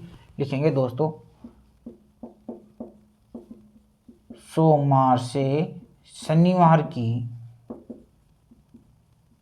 औसत वर्षा 4.5 सेंटीमीटर थी, 4.5 सेंटीमीटर थी। ये दोस्तों क्वेश्चन है आपका। रविवार को अत्यधिक वर्षा के कारण पूरे सप्ताह की औसत वर्षा बढ़कर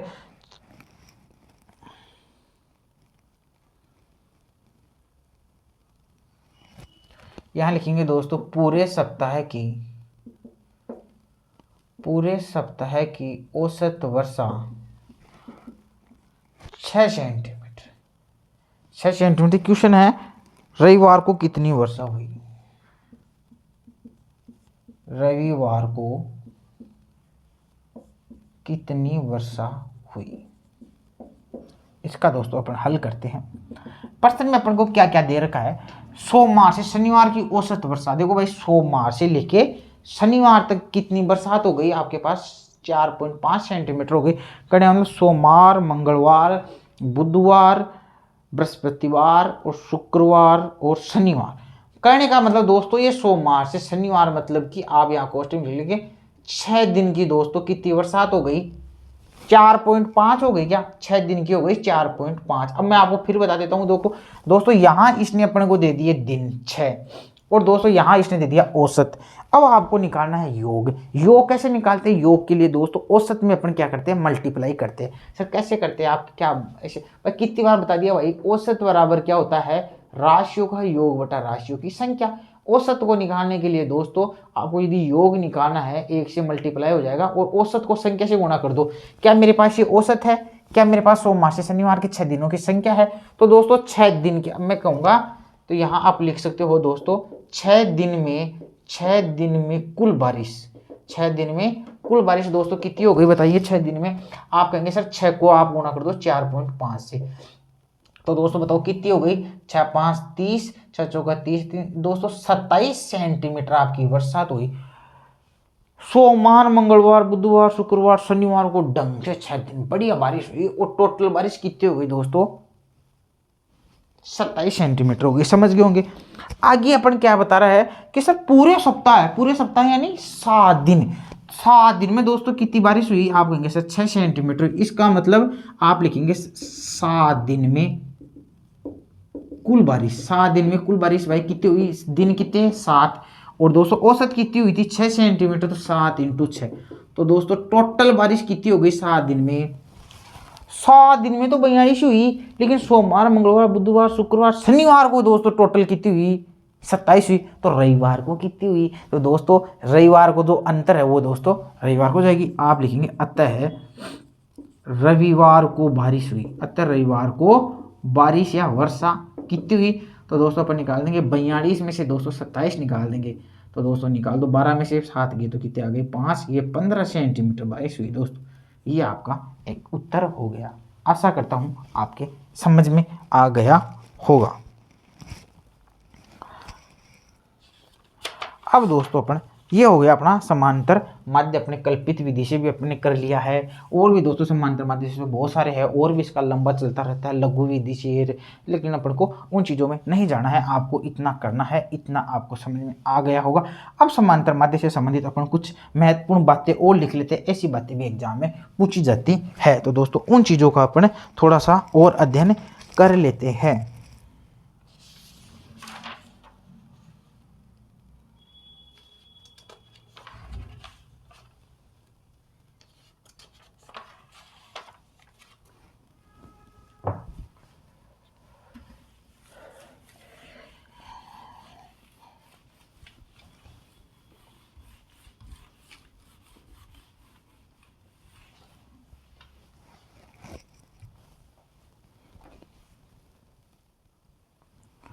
अब दोस्तों अपने समांतर माध्य कुछ 1-2 पॉइंट लिखा देता हूँ।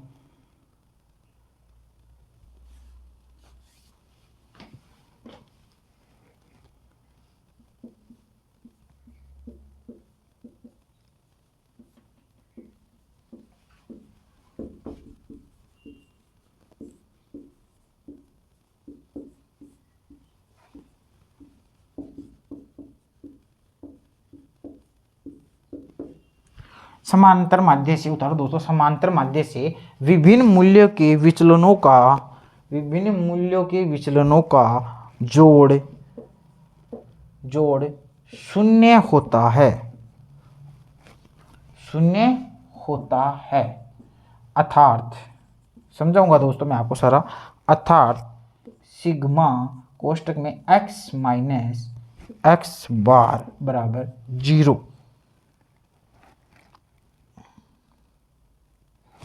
या sigma F x minus x bar equal to 0। Very most question दोस्तों, स्टार लगा लो, हर बार छपता है, फिर छपेगा, होता क्यों है इसका तो एनालिसिस में करने के लिए खड़ा हूं। लेकिन दोस्तों समांतर माध्य से विभिन्न मूल्यों के विचलनों का जो जोड़ होता है ना, वो क्या होता है, शून्य होता है। सर क्या बता दिया, समझ में नहीं आया? ये क्वेश्चन खूब बार आता है दोस्तों। कैसे होता है देखो, अब आप कहेंगे सर कैसे, तो आप लिखेंगे यहाँ पे अपनी कॉपी में कैसे। अब कैसे तो मैं कहूँगा लिखो जैसे कोई समांतर माध्य निकालना है दोस्तों आपको 2 3 और 4, 2 3 4 का आपको क्या निकालना है दोस्तों, समानांतर माध्य निकालना है। तो आप कहेंगे सर इनका तो क्या निकालना है, माध्य निकालना है। तो सर आप कहोगे सर इनका क्या इजी सा क्वेश्चन है ये तो। कितना हो गया माध्य, देखो दोस्तों माध्य हो गया 3 2 5 4 9/3। तो दोस्तों इनका माध्य कितना हो गया, 3 हो गया। अब ये क्या बोल रहा है कि समानांतर माध्य से विभिन्न मूल्यों के विचलनों का योग, विचलन निकालो भाई। विचलन कैसे निकाले सर, विचलन तो हमारे को निकालना नहीं आता। अरे भाई विचलन क्यों नहीं निकालना था, बताया था ना विचलन क्या होता है, d - x - a होता है विचलन। उसी प्रकार से दोस्तों अपन विचलन वही होता है। तो इसमें किस समांतर माध्य से अपन को विचलन निकालना है। तो दोस्तों आप पद ले ले, x ले ले, पद क्या ले ले, 2 3 4 ले ले। अब दोस्तों अपन को क्या करना है, x में से x बार घटाना है। x क्या था दोस्तों, x बराबर अपने विचलन दोस्तों इनमें से कुछ लेना। x पद क्या है बताओ मेरे पास, 2 3 4। अब दोस्तों मेरा समांतर माध्य कितना था, आपको सर 3 था। तो दोस्तों 3 3 3। अब दोस्तों अब इनमें से आप इसको घटाओ, तो आप घटाओगे तो दोस्तों माइनस का 1 0 और प्लस का 1।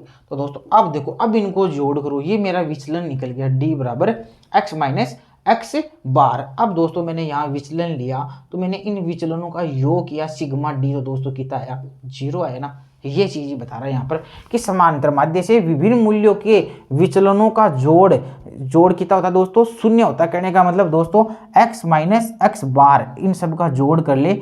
x में से प्रत्येक x में से आप x बार घटा दो, समांतर माध्य घटा दो, उनका जोड़ कर लो, वो हमेशा क्या आता है, 0 आता है। कैसे आता है दोस्तों मैंने आपको बता दिया है। x ले लिया, आप कोई उदाहरण ले सकते हो, आप 2 3 4 ले लो, उसका समांतर माध्य निकाल लो, कितना आया आपको 3 आया। पद लिख लो और उस समांतर माध्य समय निकालो, उन सब का जोड़ करो। ये दोस्तों हमेशा कितना आता है, 0 आता है। एग्जाम में पता नहीं कितनी बार क्वेश्चन आ गया, ये वापस क्वेश्चन आएगा। तो दोस्तों आप इसको उतार लो, कैसे होता है जैसे मैंने इसको बता दिया है।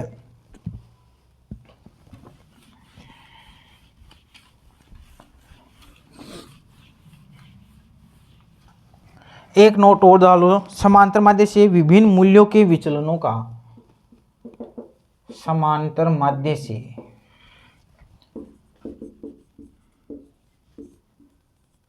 विभिन्न मूल्यों के विचलनों के वर्गों, विभिन्न समांतर माध्य से विभिन्न मूल्यों के विचलनों के वर्गों का योग न्यूनतम होता है। ये क्वेश्चन भी ज़्यादा ऊपर वाला ज़्यादा मोस्ट है दोस्तों, न्यूनतम होता है। या दोस्तों आप लिख सकते हो सिग्मा x माइनस x बार। इसे दोस्तों आपने विचलन लिया और इन विचलनों का दोस्तों आपने स्क्वायर किया, तो वो क्या होता है, न्यूनतम होता है। आप विचलन लोगे दोस्तों, क्या लिखा, समाधान विभिन्न मूल्यों के विचलनों, आपने विचलन ले लिया। विचलन आपने नहीं लिया था क्या, जैसे वो संख्या क्या थी, 2 3 4 थी क्या।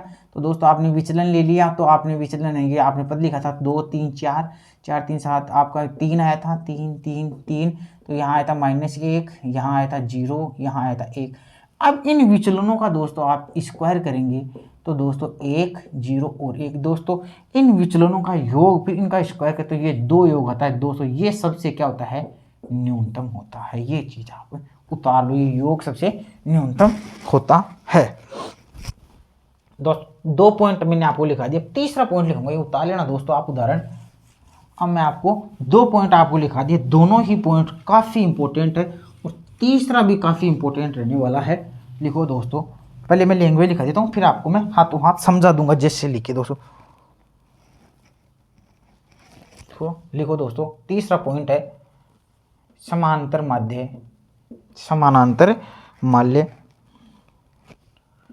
माध्य मूल बिंदु के परिवर्तन व पैमाने के परिवर्तन से प्रभावित होता है। क्या होता है दोस्तों, ये ऐसा क्वेश्चन आएगा एग्जाम में आपके, क्वेश्चन पूछा जाएगा कि समांतर माध्य मूल बिंदु के परिवर्तन से प्रभावित होता है या नहीं होता है, अपरिवर्तित रहता है, 0 होता है, 1 होता है, सदैव बदलता है, ऐसे ऑप्शन आएंगे आपके पास। तो समांतर माध्य मूल बिंदु के परिवर्तन व पैमाने के परिवर्तन से दोस्तों क्या होता है, प्रभावित होता है। अब दोस्तों दो यहाँ वर्ड्स आपको देखने को मिले कि मूल बिंदु क्या होता है और पैमाने के परिवर्तन क्या होता है दोस्तों, तो मैं बता देना चाहता हूँ, आप यहाँ लिख लो। मूल बिंदु का परिवर्तन का मतलब होता है कि आपका जो पद मूल्य है उसमें जोड़ना या घटाना, और दोस्तों पैमाने का परिवर्तन होता है आपके उस चर मूल्य में, उस पद में दोस्तों उसका क्या करना, पद को गुणा या भाग करना। इस प्रकार के दोस्तों आप चर मूल्य में कुछ छेड़छाड़ करते हो, उनको जोड़ते हो, घटाते हो, या पैमाने के प्रतिफल यानी उन पदों को आप गुणा करते हो, भाग देते हो, तो दोस्तों आपका जो समानांतर माध्य है ना वो डेफिनेटली क्या होता है, प्रभावित होता है। अपने दोस्त सिलेबस में नहीं है, आगे अपने रिग्रेशन वगैरह और पढ़ते, उसमें दोस्तों क्या होता है, मूल बिंदु के परिवर्तन, सहसंबंध पढ़ते, कोरिलेशन पढ़ते, अपने सिलेबस में नहीं है, अपन उसको बाद में लेंगे। इस बार में जो पढ़ा रहा हूँ उसमें क्या होता है दोस्तों, सहसंबंध होता है, उनमें भी दोस्तों मूल बिंदु में परिवर्तन, पैमाने में परिवर्तन से दोस्तों वो प्रभावित होते हैं या नहीं प्रभावित होते हैं, वो उनमें देखा जाता है। तो दोस्तों अपन तो बात आज किसी करें समांतर माध्य, और समांतर माध्य में दोस्तों मूल बिंदु में परिवर्तन या पैमाने में परिवर्तन से दोस्तों समांतर माध्य क्या होता है, प्रभावित होता है। अब दोस्तों कैसे प्रभावित होता है उसको अपन देख लेते हैं। तो आप लिखेंगे कैसे, क्योंकि दोस्तों हम हर चीज़ का लॉजिक आपके साथ लाते हैं, ऐसे नहीं आते अधूरी तैयारी के साथ, क्योंकि भाई क्लास में पूछ ले तो भाई क्या जवाब दे, इंटरव्यू में कोई प्रश्न पूछ ले तो क्या जवाब दे। तो दोस्तों हम आपके जवाबों के साथ आए हैं, हम खुद बताएंगे कि दोस्तों कैसे। तो दोस्तों आप समझ रहे होंगे मूल बिंदु और पैमाने के परिवर्तन का आप समझ गए होंगे। अब कैसे होता है इसको अपन चेक कर लेते हैं। जैसा कि दोस्तों अपन वही उदाहरण ले लेते हैं अपने वाला एक, जैसे कि दोस्तों आपके पास 2, 3, 5 और 4, 9, इसका दोस्तों आपने निकाला माध्य। तो दोस्तों आपका माध्य कितना निकल के आया, 3 2 5 या 9, 9/3 बराबर इसका माध्य कितना है मेरे पास 3। अब ये क्या बोल रहा है कि मूल समांतर माध्य मूल बिंदु के परिवर्तन से प्रभावित होता है। तो मूल बिंदु कौन से हैं आपकी, ये है मूल बिंदु, ये है दोस्तों आपके 2, 3, 4। अब इनमें क्या परिवर्तन कर दो, जैसे मैं ऐसे कर दूं, इनमें सब में 2 2 जोड़ दो, तो क्या आपका समांतर माध्य वो ही रहेगा या चेंज हो जाएगा? तो आपको सर बिल्कुल चेंज हो जाएगा। कैसे हो जाएगा बताओ सर, समझे नहीं? तो देखो पहले 2 ये 3 थे, तब समांतर माध्य कितना था, 3 था। अब कितना हो गया, 2 और 2 4, 3 और 2 5, 4 2 6। अब दोस्तों इनका योग करो, कितना हो गया, 6 और 5 11 और 4 15। अपॉन संख्या कितनी है दोस्तों आपके पास 3, तो 3 उपंजे कितना हो गया, 5 हो गया। बोलो पहले समांतर माध्य कितना था, 3 था, अब 5 था। तो आप यहाँ नोट लगे लिख ले, पहले समांतर माध्य 3 था, फिर मूल बिंदु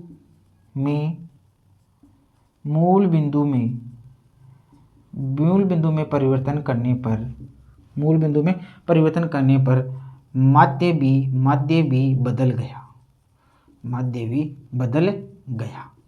तो मेरी जो बात मैंने लिखा है उससे आप समझ गए होंगे, सहमत होंगे कि मूल बिंदु में आप यदि कुछ जोड़ते हैं और घटाते हैं तो दोस्तों आपके परिवर्तन से प्रभावित होता है, आपका माध्य चेंज होता है। तो दोस्तों पहले माध्य कितना था, 3 था, फिर 5 हो गया। तो मैंने समझा दिया कि पहले समांतर माध्य 3 था, फिर मूल बिंदु में परिवर्तन करने पर माध्य भी उसका क्या हो गया, बदल गया। तो आप मेरी बातों को एकदम 100% समझ गए होंगे। पैमाने में परिवर्तन का भी दोस्तों मैं अभी यही शॉर्ट में समझा देता हूँ। जैसे कि दोस्तों 2 3 4 इनका समांतर माध्य कितना आया था, 3 आया था। अब दोस्तों इनको अपन यदि 2 से गुणा कर दे तो दोस्तों कितना हो गया, 2 दूनी 4, 3 दूनी 6, 4 दूनी 8। इनका माध्य निकालेंगे तो 6 4 18, और दोस्तों संख्या कितनी 3, तो दोस्तों कितना हो गया 6। पहले 3 था अब 6 हो गया। तो लिख दो सर, पहले माध्य 3 था, अब पैमाने में परिवर्तन करने पर माध्य बदल कर 6 हो गया। तो दोस्तों मूल बिंदु में परिवर्तन और पैमाने के परिवर्तन में आप समझ गए होंगे। मैंने आपको 3 चीज़ें बता दी। एक तो दोस्तों आपका पद है और आपका समांतर माध्य है, उससे दोस्तों आप विचलन लेते हैं तो उन विचलनों का योग हमेशा 0 होता है। यदि उन विचलनों का स्क्वायर कर दे तो दोस्तों उनका योग न्यूनतम होता है। तीसरी बात बताई मैंने कि समांतर माध्य मूल बिंदु में परिवर्तन या उद्गम में परिवर्तन या पैमाने में परिवर्तन होता है, तो समांतर माध्य आपका क्या होता है, परिवर्तित होता है या उस प्रभावित होता है। कैसे होता है, ये सभी चीज़ें दोस्तों मैंने आपके सामने रख दी है।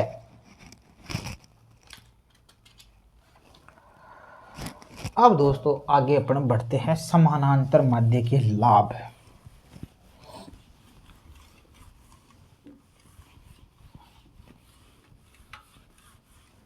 अब दोस्तों अपन पढ़ते हैं समांतर माध्य के क्या लाभ होते हैं। तो दोस्तों आप सभी हेडलाइन लिख लेंगे रेड के पेन से कि समांतर माध्य के लाभ, समांतर माध्य के क्या क्या लाभ हो सकते हैं दोस्तों। तो एक तो लिखो समांतर माध्य, वो जो अपन आदर्श माध्य की विशेषता देखी थी उसी प्रकार देखेंगे कि ये सरल है, बुद्धि में गए में, स्थिर है, निश्चित है, वो चीज़ें दोस्तों अपन को देखेंगे। तो दोस्तों पहले तो लिखेंगे कि समांतर माध्य क्या लाभ है। एक तो दोस्तों ये अधिक सरल व बुद्धि में है, ठीक है दोस्तों, अधिक सरल व बुद्धिगम्य, ठीक है। दूसरा दोस्तों आप पॉइंट देंगे सभी मूल्यों पर आधारित है। समांतर माध्य क्या होता है दोस्तों, सभी मूल्यों पर आधारित होता है। मध्य का व बहुलक में ये गुण नहीं होता है। कोष्टक में आप लिख सकते हैं मध्य का व बहुलक में यह गुण नहीं होता है। इसके आगे दोस्तों अपन बढ़ेंगे निश्चितता। लिखो समांतर माध्य में, ये लिखो समांतर माध्य में सदैव निश्चितता होती है। समांतर माध्य में दोस्तों क्या होती है, सदैव निश्चितता होती है। एक लिख लें दोस्तों समांतर माध्य का, कल ही बताया था कि समांतर माध्य का बीजगणितीय विवेचन, समांतर माध्य का बीजगणितीय विवेचन संभव है। इसके आगे दोस्तों अपन लिखेंगे स्थिरता। स्थिरता यानी आप लिखेंगे प्रतिचयन परिवर्तनों से यह न्यूनतम प्रभावित होता है। ये दोस्तों लैंग्वेज थी, फटाफट उतार लो आप। समांतर माध्य के लाभ क्या है, सरल व बुद्धि में है, सभी मूल्यों पर आधारित है, मध्य का व बहुलक में यह गुण नहीं पाया जाता है, समांतर माध्य सदैव निश्चितता होती है, बीजगणितीय विवेचन इसका संभव है, और स्थिरता प्रतिचयन परिवर्तन से यह न्यूनतम प्रभावित होता है। अब दोस्तों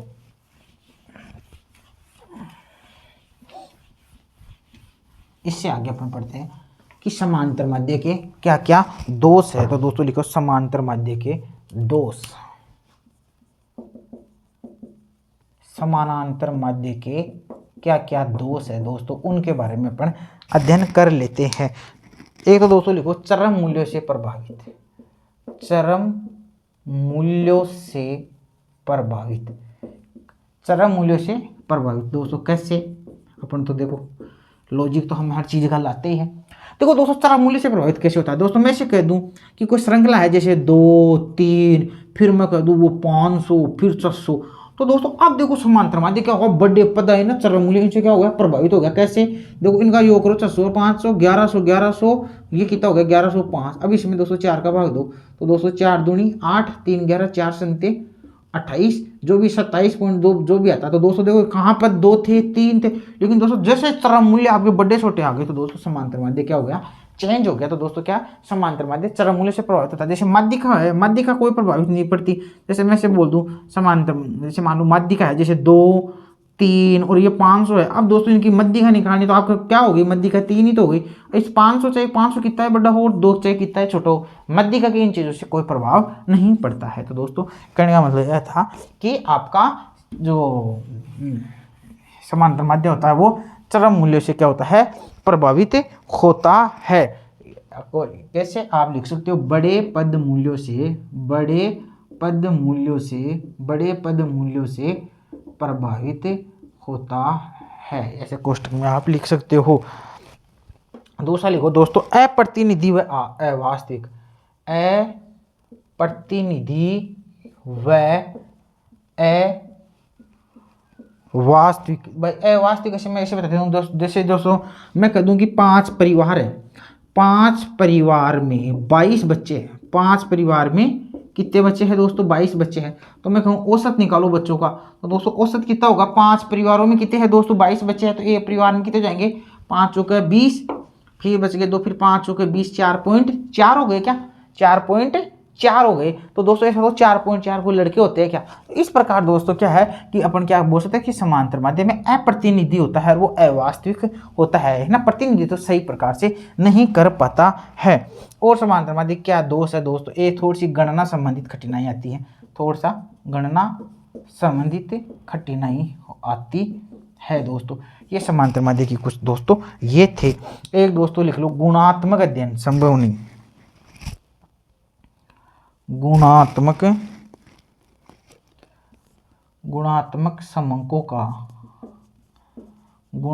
समूह का अध्ययन करने के लिए गुणात्मक समूहों का अध्ययन करने के लिए समांतर माध्य उचित नहीं। एक सेकंड, अध्ययन करने के लिए समांतर माध्य का प्रयोग नहीं किया जाता है। समांतर माध्य का प्रयोग नहीं किया जाता दोस्तों। गुणात्मक जो होता है तथ्य, गुणात्मक तथ्य वाले दोस्तों माध्यिका का अध्ययन किया जाता है, माध्यिका का अध्ययन किया जाता है। इनके बारे में भी दोस्तों अपन पढ़ लेंगे। एक नेक्स्ट लिख लो, समांतर माध्य से बिंदु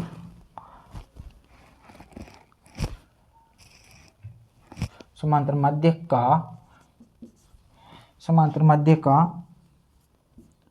बिंदु रेखीय निर्धारण भी नहीं किया जा सकता है। समांतर माध्य से दोस्तों बिंदु रेखीय निर्धारण नहीं किया जा सकता है। लेकिन दोस्तों फिर बिंदु रेखीय निर्धारण किससे किया जाता है? तो दोस्तों बिंदु रेखीय निर्धारण माध्यिका से और बहुलक से ज्ञात किया जा सकता है। उसमें अपन पढ़ेंगे, फिर भी मैं नोट में लिखा देता हूं, तो दोस्तों लिख लो। देखो यहाँ लिख लो दोस्तों, चलो ऊपर लिखा देता हूँ एक बार साफ करके।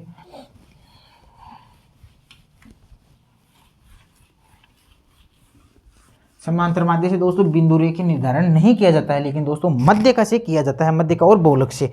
तो दोस्तों लिखो, माध्यिका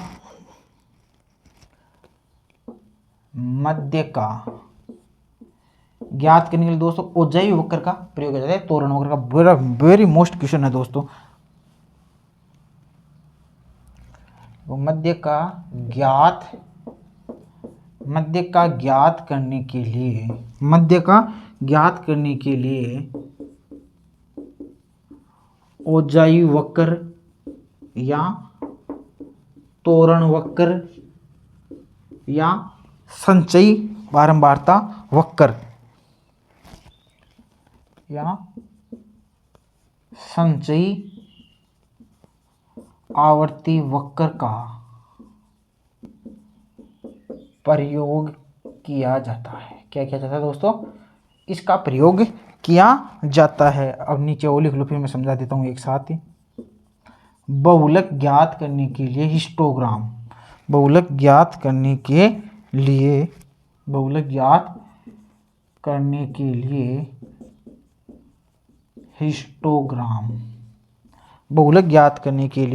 हिस्टोग्राम या पॉलीगन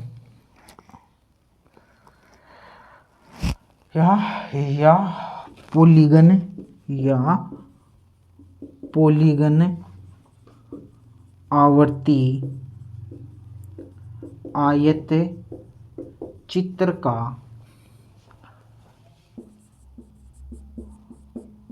प्रयोग किया जाता है। उतारो दोस्तों, वेरी मोस्ट है दोनों। समझाने का टाइम अब मिलेगा, अब समझाऊंगा, उतार लो।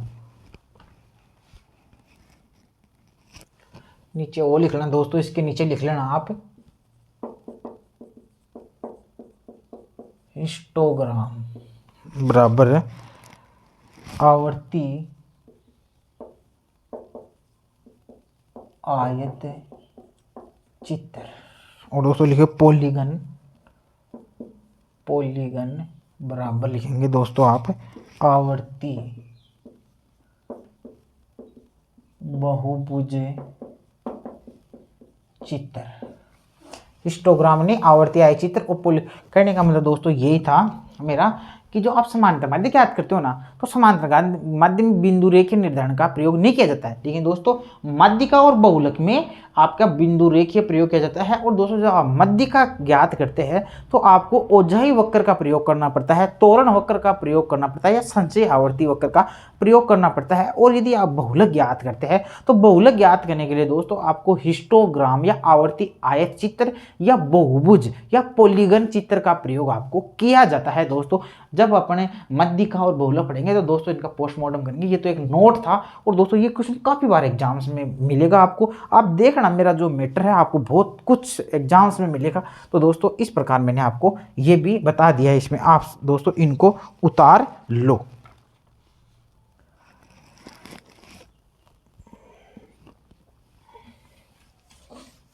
चलो आप उतार लो, मैं थोड़ी सी आपके लिए इंक और डाल लेता हूँ मामूली सी।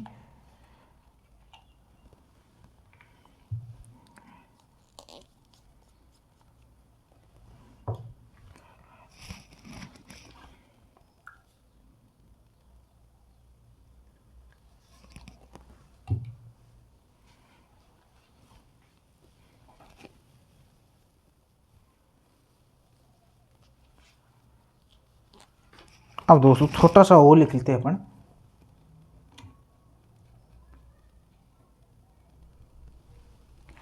अब दोस्तों अपन लिखेंगे समांतर माध्य के उपयोग।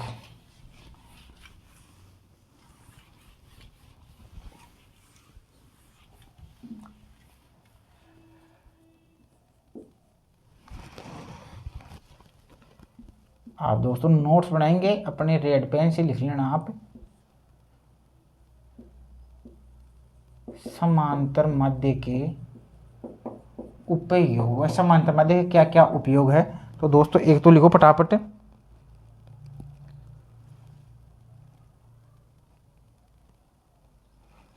लिखो दोस्तों, समांतर माध्य को आदर्श माध्य माना जाता है। समांतर माध्य को दोस्तों आदर्श माध्य माना जाता है, और व्यवहारिक रूप में इसका बहुत अधिक प्रयोग किया जाता है।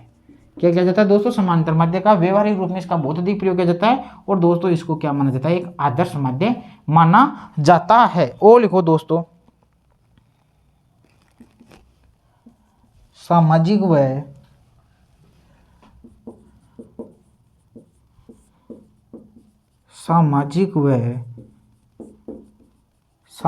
व आर्थिक समस्याओं के विवेचन में यह माध्य बहुत उपयोगी है। नेक्स्ट लिखेंगे दोस्तों, एक पॉइंट और लिखा देता हूं, ये वेरी मोस्ट है दोस्तों। औसत मूल्य, औसत लागत,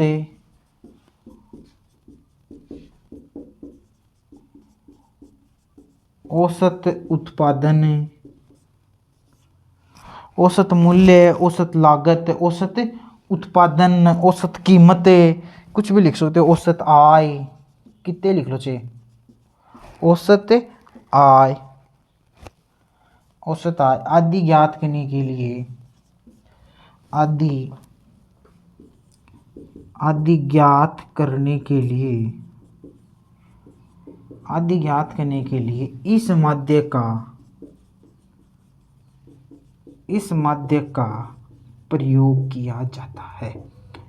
ये लो दोस्तों, आराम से कर लेना, कोई दिक्कत नहीं आएगी। समांतर माध्य का उपयोग क्या है? आदर्श माध्य है। अरे भाई औसत मूल्य है, अलग अलग दुकानों का अलग अलग मूल्य है, वहाँ तेल का भाव ये है, वहाँ ये है, ये है, तो औसत निकालो, तीनों को जोड़ दो, भाग दे दो, तो औसत मूल्य। औसत लागत कितनी है ये आपके, वो कहेगा मेरे तो ये पैसे लगे, गंगानगर वाला कहा मेरे ये पैसे लगे, जयपुर वाला ये कहा, है ना, बीकानेर बाड़मेर वाला ये कहा, अहमदाबाद वाले ने ये कहा कि मेरे ये लागत आई। तो भाई औसत लागत कितनी है? औसत लागत के लिए औसत उत्पादन कितना हो रहा है, आप कितना उत्पादन कर रहे हो, एक दिन में इतना कर रहे हो, 2 दिन इतना, तीसरे दिन इतना, तो अपन यार औसत कितना आ रहा है। तो इन चीज़ों के लिए दोस्तों औसत उत्पादन है, औसत आय आदि ज्ञात करने के लिए भी समांतर माध्य का प्रयोग किया जाता है।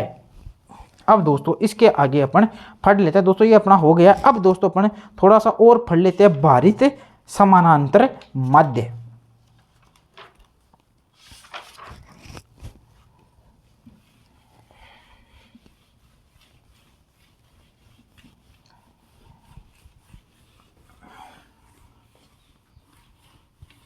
चलो दोस्तों अपन इसको इतना ही कर लेते हैं, भारित समांतर माध्य को या तो अपन कर लेते हैं नेक्स्ट वीडियो में लक्ष्य बना लेते हैं, या इसी में कर लेते हैं। चलो यही कर लेते हैं फिर।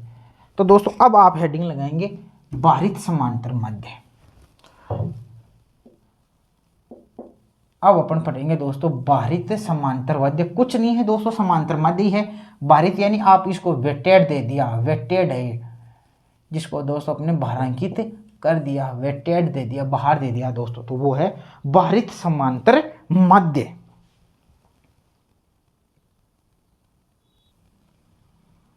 तो दोस्तों अपन भारित समांतर माध्य ज्ञात करेंगे। वीडियो जरूर लंबा हो जाएगा, लेकिन दोस्तों अपन समांतर माध्य और भारित समांतर माध्य दोनों को कंप्लीट कर लेंगे। दोस्तों कुछ ज़्यादा अंतर नहीं है। पहली बात तो भारित समांतर माध्य कब ज्ञात किया जाता है? जब दोस्तों आपको वेटेड देना होता है किसी चीज़ को, तो उस समय आपका भारित समांतर माध्य ज्ञात किया जाता है। इसे दोस्तों क्वेश्चन क्या आएगा एग्जाम में मुझे पता है, एक या दो मैं नोट में लिखा दूंगा आपको। इसमें दोस्तों होता क्या है, इसमें दोस्तों अपने उसमें क्या लिखा था, जैसे कि दोस्तों अपने एक तो अपने पहले बनाई थी अपने व्यक्तिगत श्रेणी, फिर दोस्तों अपनी की थी खंडित श्रेणी। खंडित श्रेणी में दोस्तों अपने क्या किया था, प्राप्तांक, और दोस्तों यहाँ लिखे अपने छात्र। भाई प्राप्तांक 2 प्राप्त करने वाले कितने, 3 प्राप्त करने वाले, 4 प्राप्त करने वाले। आप कहेंगे सर 1, ये 5 थे, ये 7 थे, ये मान लो कि 3 थे। इस प्रकार दोस्तों अपने क्या किया कि ये यहाँ छात्र जो फ्रीक्वेंसी थी, इसी प्रकार दोस्तों प्राप्तांक को अपन यहाँ क्या थी, फ्रीक्वेंसी थी, बारहमारता थी। इस प्रकार दोस्तों अपन इसमें क्या होता है, भारित समांतर माध्य में दोस्तों 2 प्राप्त करने वाले, 3 प्राप्त करने वाले, 4 करने वाले दोस्तों, ये क्या है, इनको अपन क्या देते हैं, यहाँ पर वेट देते हैं। इसका मतलब जो ऐप था दोस्तों वो यहाँ आपका क्या हो जाएगा, W हो जाएगा। तो दोस्तों वो आपका W ऐप क्या हो जाएगा दोस्तों, आपका W हो जाता है इसमें। और बाकी दोस्तों समांतर माध्य ज्ञात करते हैं उसी प्रकार दोस्तों अपन भारित समांतर माध्य ज्ञात करते हैं। ऐसा कोई एग्जाम से संबंधित क्वेश्चन नहीं आता, लेकिन दोस्तों थोड़ी बहुत थ्योरी है, इसको मैं आपको समझा देता हूं कि जहां सापेक्ष महत्व दिया जाता है ना, वहां पर आपका भारित समांतर माध्य ज्ञात किया जाता है। जब श्रेणी के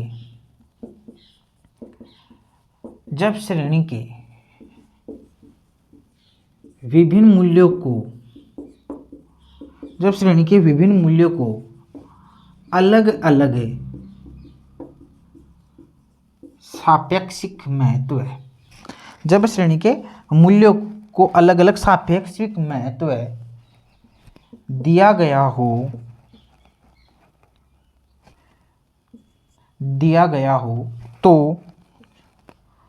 हो तो लिख लो उनके सापेक्षिक महत्व को ध्यान में रखते हुए, उनके सापेक्षिक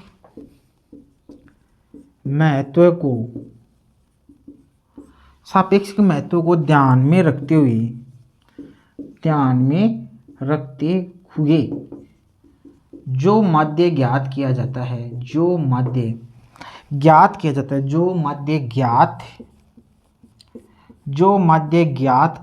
है, उसे भारित समानांतर माध्य कहते हैं। उसे क्या दोस्तों भारित समांतर माध्य कहते हैं। कहने मतलब विभिन्न मूल्यों को अलग अलग, जब आपको विभिन्न मूल्यों को दोस्तों अलग अलग सापेक्षिक महत्व देना हो तो उस समय दोस्तों आपका कौन सा माध्य ज्ञात किया जाता है, सामूहिक माध्य ज्ञात किया जाता है। यहां लिखे दोस्तों शॉर्ट एंड स्वीट लिखा रहा हूं, सामूहिक महत्व के सामूहिक महत्व के अंक को बाहर W द्वारा प्रदर्शित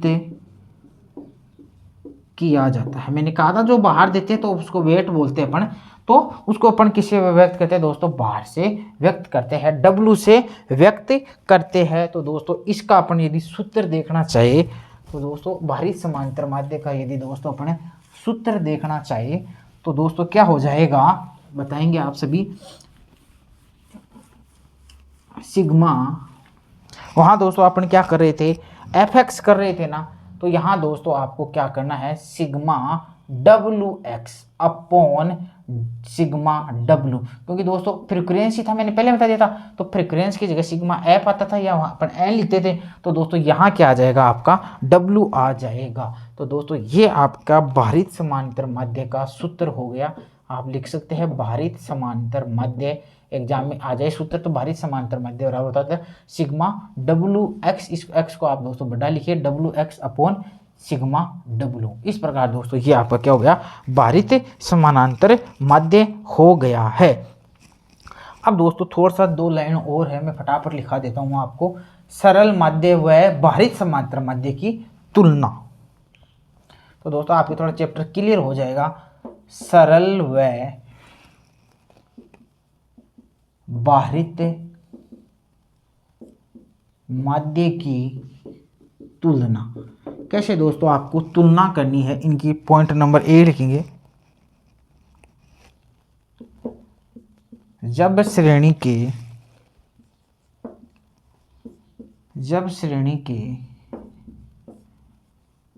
प्रत्येक मूल्य को, जब श्रेणी के प्रत्येक मूल्य को समान भार दिया जाए, जब श्रेणी के प्रत्येक मूल्य को समान भार दिया जाए तो समांतर माध्य व भारित समांतर माध्य व भारित समांतर माध्य दोनों बराबर होते हैं, दोनों बराबर होते। कैसे अभी बताते हैं दोस्तों कैसे बराबर होते हैं। तो आप लिखेंगे दोस्तों सिग्मा, ये समांतर माध्य बराबर दोस्तों आपका ये सिग्मा डब्लू, ये दोनों दोस्तों आपके क्या होते हैं, बराबर होते हैं। कब बराबर होते हैं, जब श्रेणी के प्रत्येक मूल्य को समान भार दिया जाए तो समांतर माध्य व भारित समांतर माध्य क्या होते हैं दोस्तों आपके बराबर होते हैं। कैसे सर, हम समझे नहीं भाई साहब। एक कोई भी पद ले लो, जैसे आपने लिया था 4 3 7 7 3 2 ले लो, चलो तो दोस्तों इसका समांतर माध्य कितना होगा, तो आप कहेंगे सर इसका समांतर माध्य हो गया आपका 4 3 7 2 9, इसका माध्य कितना हो गया दोस्तों 3 हो गया। अब दोस्तों इसमें यही पद है दोस्तों, अब अपने को क्या देना है, भारित समांतर माध्य से ज्ञात करना है, और प्रत्येक पद मूल्य को दोस्तों बराबर अंकित कर दे, 2 × 2 × 2 कर दे। तो दोस्तों 4 दूनी 8, 3 दूनी 6 और 2 दूनी 4, 3 दूनी बराबर। इनको दोस्तों इसने क्या किया है, नहीं ये थोड़ा सा एक बार प्रत्येक को, हाँ 2 2 तो सही है। तो दोस्तों ये कितना हो गया, 8 से 14 4 18, वो तो ये मूल बिंदु से परिवर्तन हो गया। एक सेकंड, तो दोस्तों आप इसको आराम से कर सकते हो, कोई दिक्कत नहीं है। तो आपने क्या किया, 4 3 7 2 9, तो अपने इसका समांतर माध्य कितना निकाल लिया था। ये कितना आपके समझ में नहीं आ रहा होगा शायद, क्या लिख दिया मैंने, थोड़ा समझा देता हूँ आपको। 4 3 7 2 9 था, पद 3 थे ना, तो 3 हो गया। अब दोस्तों अपने इनका क्या निकाला, ये मेरे x थे, ये मैंने इनको वेटेज दे दिया, और ये मेरे पास एक्स डब्लू आ गया। मैं यहाँ करूँगा सिग्मा एक्स डब्लू, कितना आ गया दोस्तों 8 से 14 4 18। अब दोस्तों मैं इसका निकाल रहा हूँ भारित समांतर माध्य, कैसे निकालता है, सिग्मा एक्स डब्लू बराबर, सिग्मा एक्स डब्लू बराबर क्या बताया था मैंने, sigma x W upon sigma, आपको यहाँ डब्लू का वेटेज करना है। तो दोस्तों सिग्मा डब्लू कितना 18, और वेटेज का बाहर कितना है, अपना वेटेज ये तो दिया है अपने, तो अपन लिखेंगे 2 + 2 + 2 बराबर कितने थे दोस्तों 6, 18 में 3 घात दिया है, तो 3 आया। तो दोस्तों 3 आया, बराबर आया। अपनी लैंग्वेज क्या थी, जब श्रेणी के प्रत्येक मूल्य को समान भार दिया जाए तो दोस्तों समांतर माध्य व भारित समांतर माध्य दोनों बराबर होते हैं। बराबर कैसे होते हैं मैंने बता दिया है। समांतर माध्य एक कोई श्रृंखला थी 4 3 2, उसका दोस्तों अपने समांतर माध्य निकाला 3 आया। फिर दोस्तों अपन ने वो श्रृंखला 4 3 2 थी, उसमें वेटेज दिया, फिर दोस्तों अपन ने उसका भारित समांतर माध्य निकाला। यदि बराबर उनको आप भारांकित कर रहे हैं तो दोस्तों समांतर माध्य और भारित समांतर माध्य दोनों बराबर होंगे। अब अपन देखेंगे कि जब श्रेणी के प्रत्येक मूल्य को समान भार दिया, अब श्रेणी के प्रत्येक मूल्य को अपन देखेंगे कि जब मूल्य बड़े हैं उन बड़े मूल्य को तो छोटा और छोटे मूल्य को ज्यादा भार दे तो क्या प्रभाव पड़ता है, और बड़े मूल्य को अधिक भार दे छोटे मूल्य को कम भार दे तो समांतर माध्य और भारित समांतर माध्य में क्या प्रभाव पड़ता है। इनके बारे में 2 पॉइंटों के द्वारा इसकी चर्चा अपन दोस्तों और करेंगे। एक पॉइंट अपना दोस्तों हो गया है, मैंने एकदम लॉजिक से आपको हर चीज क्लियर करवा दी है। अब दोस्तों नेक्स्ट अपन लिखते हैं, जब श्रेणी के जब श्रेणी के कम मूल्य को अधिक बार तथा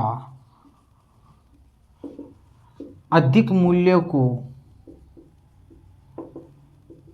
कम बार तथा अधिक मूल्य को जब श्रेणी के कम मूल्य को अधिक बार तथा अधिक मूल्य को कम बार दिया जाता है, कम बार दिया जाता है, तब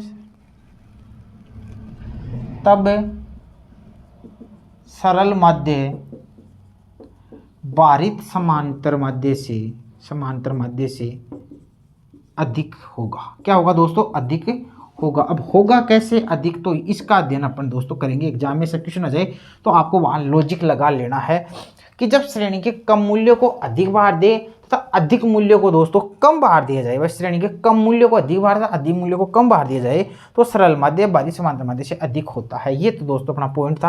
अब वो होता कैसे है उसका दोस्तों अपन एक छोटा सा उदाहरण द्वारा इसको अपन हल कर लेते हैं कि कैसे होता है। तो दोस्तों आप एक उदाहरण लिख ले, 5 4 3 2 1। नहीं, मैं आपको छोटा लिखा देता हूँ अपने, जैसे अपने उदाहरण क्या चल रहा था, वो एक 4 3 7 ये चल रहा था कि मुझे पता नहीं, 4 3 7 और 2 9। तो दोस्तों इसका अपने समांतर माध्य कितना आ जाएगा, तो आप कहेंगे सर इसका समांतर माध्य आ जाएगा 9/3 बराबर दोस्तों इसका समांतर माध्य कितना आ गया, 3 आ गया। अब दोस्तों इसी का अपन 4 3 2 का अपन निकालते हैं भारी। अब ये क्या बोल रहा है कि जब श्रेणी के कम मूल्य को अपन दोस्तों चेंज ही करना पड़ेगा। जब श्रेणी के कम मूल्यों को अधिक बार तथा अधिक मूल्य को कम बार, चलो अधिक मूल्य को दोस्तों अपन कम बार दे देते हैं, अधिक मूल्यों को कम बार तथा कम मूल्यों को अधिक बार अपन दोस्तों इसको अधिक बार दे देते हैं और बीच वाले को दोस्तों अपन 3 दे देते हैं। तो दोस्तों श्रेणी में क्या प्रभाव पड़ता है? वैसे दोस्तों अपन को श्रेणी इस प्रकार की लेनी चाहिए थी, जैसे कि 1 2 3 4 ऐसे श्रेणी ले लेते, फिर दोस्तों कम मूल्य को अधिक बार दे देते। कम मूल्य को इसको दोस्तों अपन 9 दे देते, इसको 8 दे देते, और दोस्तों इसको 4 है ना, इसको दोस्तों अपन क्या कर देते, कम 1 ही दे देते है ना भाई। चर अधिक मूल्य को कम बाहर दे दिए, इसको 2 देते। तो अब अपन दोस्तों इसका समांतर माध्य अपन ज्ञात करते, तो देखो कितना आता है। देखो भारी समांतर माध्य क्या होता है दोस्तों, इससे गुणा होता है, 9 1 9 8 2 16 3 2 6 4 1 4 कितना हो गया दोस्तों, 6 4 10 10 और 16 26 26 और 9 कितने हो गए दोस्तों, 26 और 9 35 हो गए क्या, 35 और अपने बाहर दिया तो दोस्तों कितना होगा, 2 और 1 3 8 3 11 9 20। तो दोस्तों ये अपने पास कितना निकल गया, 5 7 35 5 चौके 20 4 1 4 3 4 7 28 1.7। और दोस्तों इसका समांतर माध्य निकालते अपन, 2 1 3 3 6 4 10 और पद कितने हो गए 4। तो दोस्तों ये कितना निकल के आ गया अपने पास 2.5। तो दोस्तों कहने का मतलब यहाँ पर आपका समांतर माध्य क्या होता है, ज़्यादा होता है किससे, इससे भारी समय कब होता है, जब दोस्तों जब श्रेणी के कम मूल्यों को अधिक बार तथा अधिक मूल्यों को कम बार दिया जाता है, तब सरल माध्य भारी समांतर माध्य से अधिक होता है। कैसे होता है ये दोस्तों मैंने इस चीज़ से आपको उदाहरण के द्वारा समझा के बता दिया है। तो इस उदाहरण को रहने दो, आप ये उदाहरण उतार लो, समझ गए भाई। ये श्रेणी थी और ये दोस्तों आपका क्या था, बाहर था। तो दोस्तों मैंने समांतर माध्य तो नॉर्मल निकाल लिया, 2.5 आया।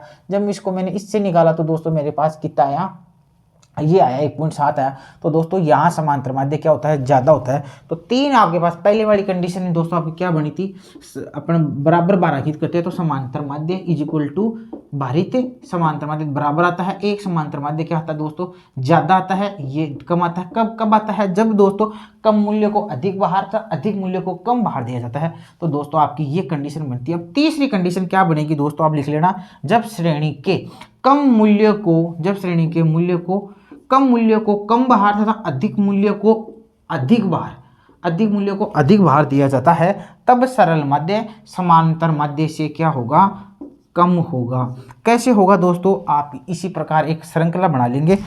इसी प्रकार दोस्तों आप एक श्रृंखला बना लेंगे और उसमें लिख लेंगे 1 2 3 4।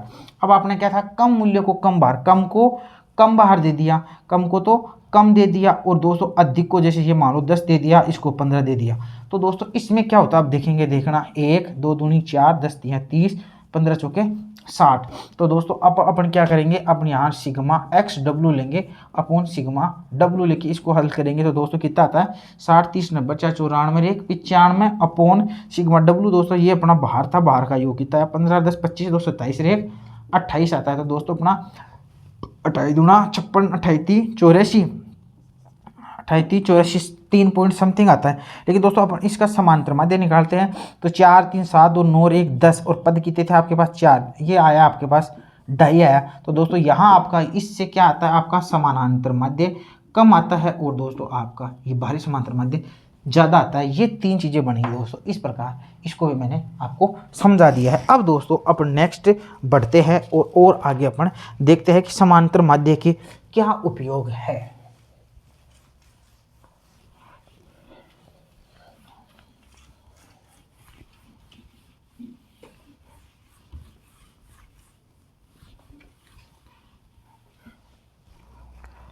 अब दोस्तों अपन लिखते हैं समानांतर माध्य, सॉरी भारित समांतर माध्य। भारित समांतर माध्य के उपयोग कुछ नहीं है दोस्तों, एक ही उपयोग लिखूंगा, वेरी मोस्ट है वो।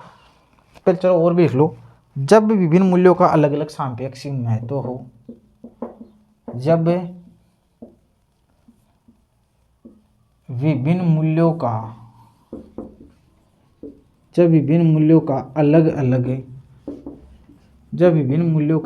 अलग सापेक्षिक महत्व हो, जब दोस्तों आपको क्या निकाला जाता है, भारित समांतर माध्य ज्ञात किया जाता है।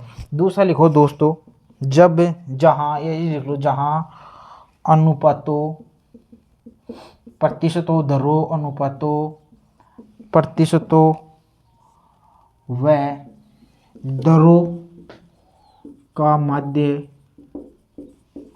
निकालना हो।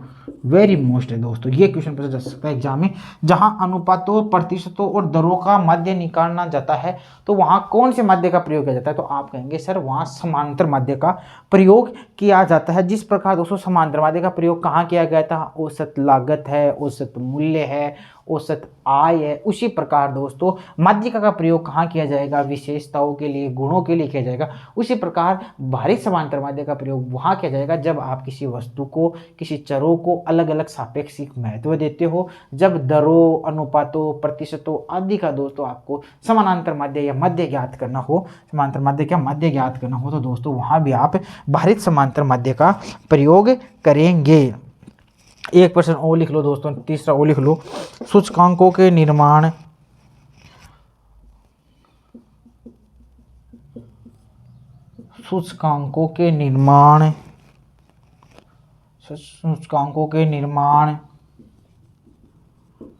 मृत्यु दर, जन्म दर, सूचकांकों के निर्माण मृत्यु दर, जन्म दर, बेरोजगारी की दर, प्रतिशत परीक्षाफल,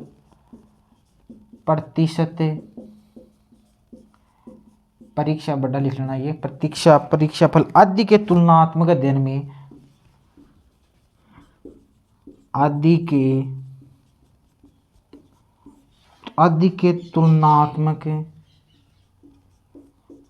के तुलनात्मक अध्ययन में भारित समांतर माध्य का प्रयोग किया जाता है। आदि के तुलनात्मक अध्ययन में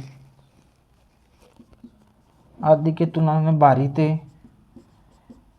समांतर माध्य का प्रयोग किया जाता है। वेरी मोस्ट दोस्तों, ये दो था, इसका पूरा मैंने खोल के बता दिया है। सूचकांकों के निर्माण में है, जन्म दर है, मृत्यु दर है, प्रतिशत परीक्षा परिणाम है, आदि में जो तुलनात्मक अध्ययन किया जाता है दोस्तों, उन सभी में दोस्तों भारित समांतर माध्य का प्रयोग बहुत ही बड़ी मात्रा में किया जाता है। काफ़ी अच्छा क्वेश्चन था दोस्तों। अब मैं आपको 1-2 क्वेश्चन MCQ करवा देता हूँ, फिर दोस्तों अपन समांतर माध्य को कंप्लीट करते हैं, फिर दोस्तों अपना माध्यिका पढ़ेंगे, फिर दोस्तों अपन बहुलक की ओर आगे बढ़ेंगे, फिर दोस्तों अपन अपकिरण के माप की तरफ आगे बढ़ेंगे। अब दोस्तों लिखो, एक क्वेश्चन लिखो दोस्तों, अब क्वेश्चनों की बारी आ गई। जब प्रतिशतों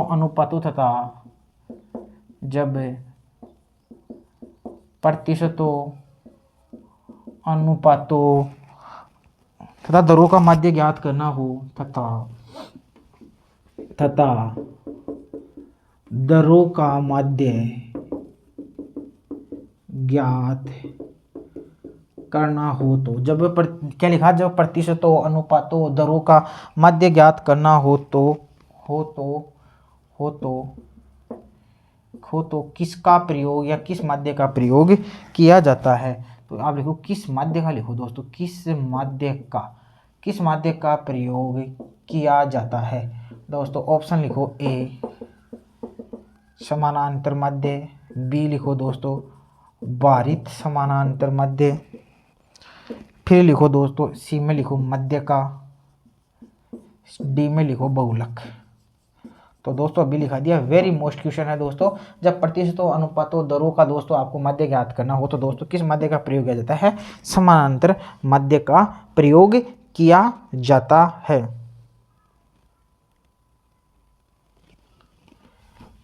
तो दोस्तों इस प्रकार दोस्तों अपना ये भारित समांतर माध्य भी कंप्लीट हो गया है। आशा करता हूँ कि दोस्तों काफ़ी टाइम लगा है, बहुत अच्छी तरह से समझ में आया। आप इस वीडियो को देखें, अधिक से अधिक लोगों के पास शेयर करें, अपने मित्रों, अपने रिश्तेदारों जो आपकी तैयारी कर रहे हैं, आप उनके हितैषी हो कि उनका भी नंबर आ जाए, उनको बताएं कि यूट्यूब पर आपके लिए फ्री क्लासेस चल रही है, आप अपना चयन सुनिश्चित कर सकते हैं। दोस्तों जो बता रहा हूँ इससे बाहर क्वेश्चन आपके पास नहीं आएगा, अच्छी तरह से बता दिया है। समांतर माध्य का उपयोग बता दिए, दोष बता दिए, गुण भी बता दिए, किस प्रकार समांतर माध्य निकाला जाता है, फिर भारित समांतर माध्य का भी निकाल लिया। अभी तो काफ़ी लंबी यात्रा चलनी है दोस्तों अपनी। तो आशा करता हूँ पूरा बहुत अच्छी तरह से समझा दिया है, आपको अच्छा समझ में आ गया है।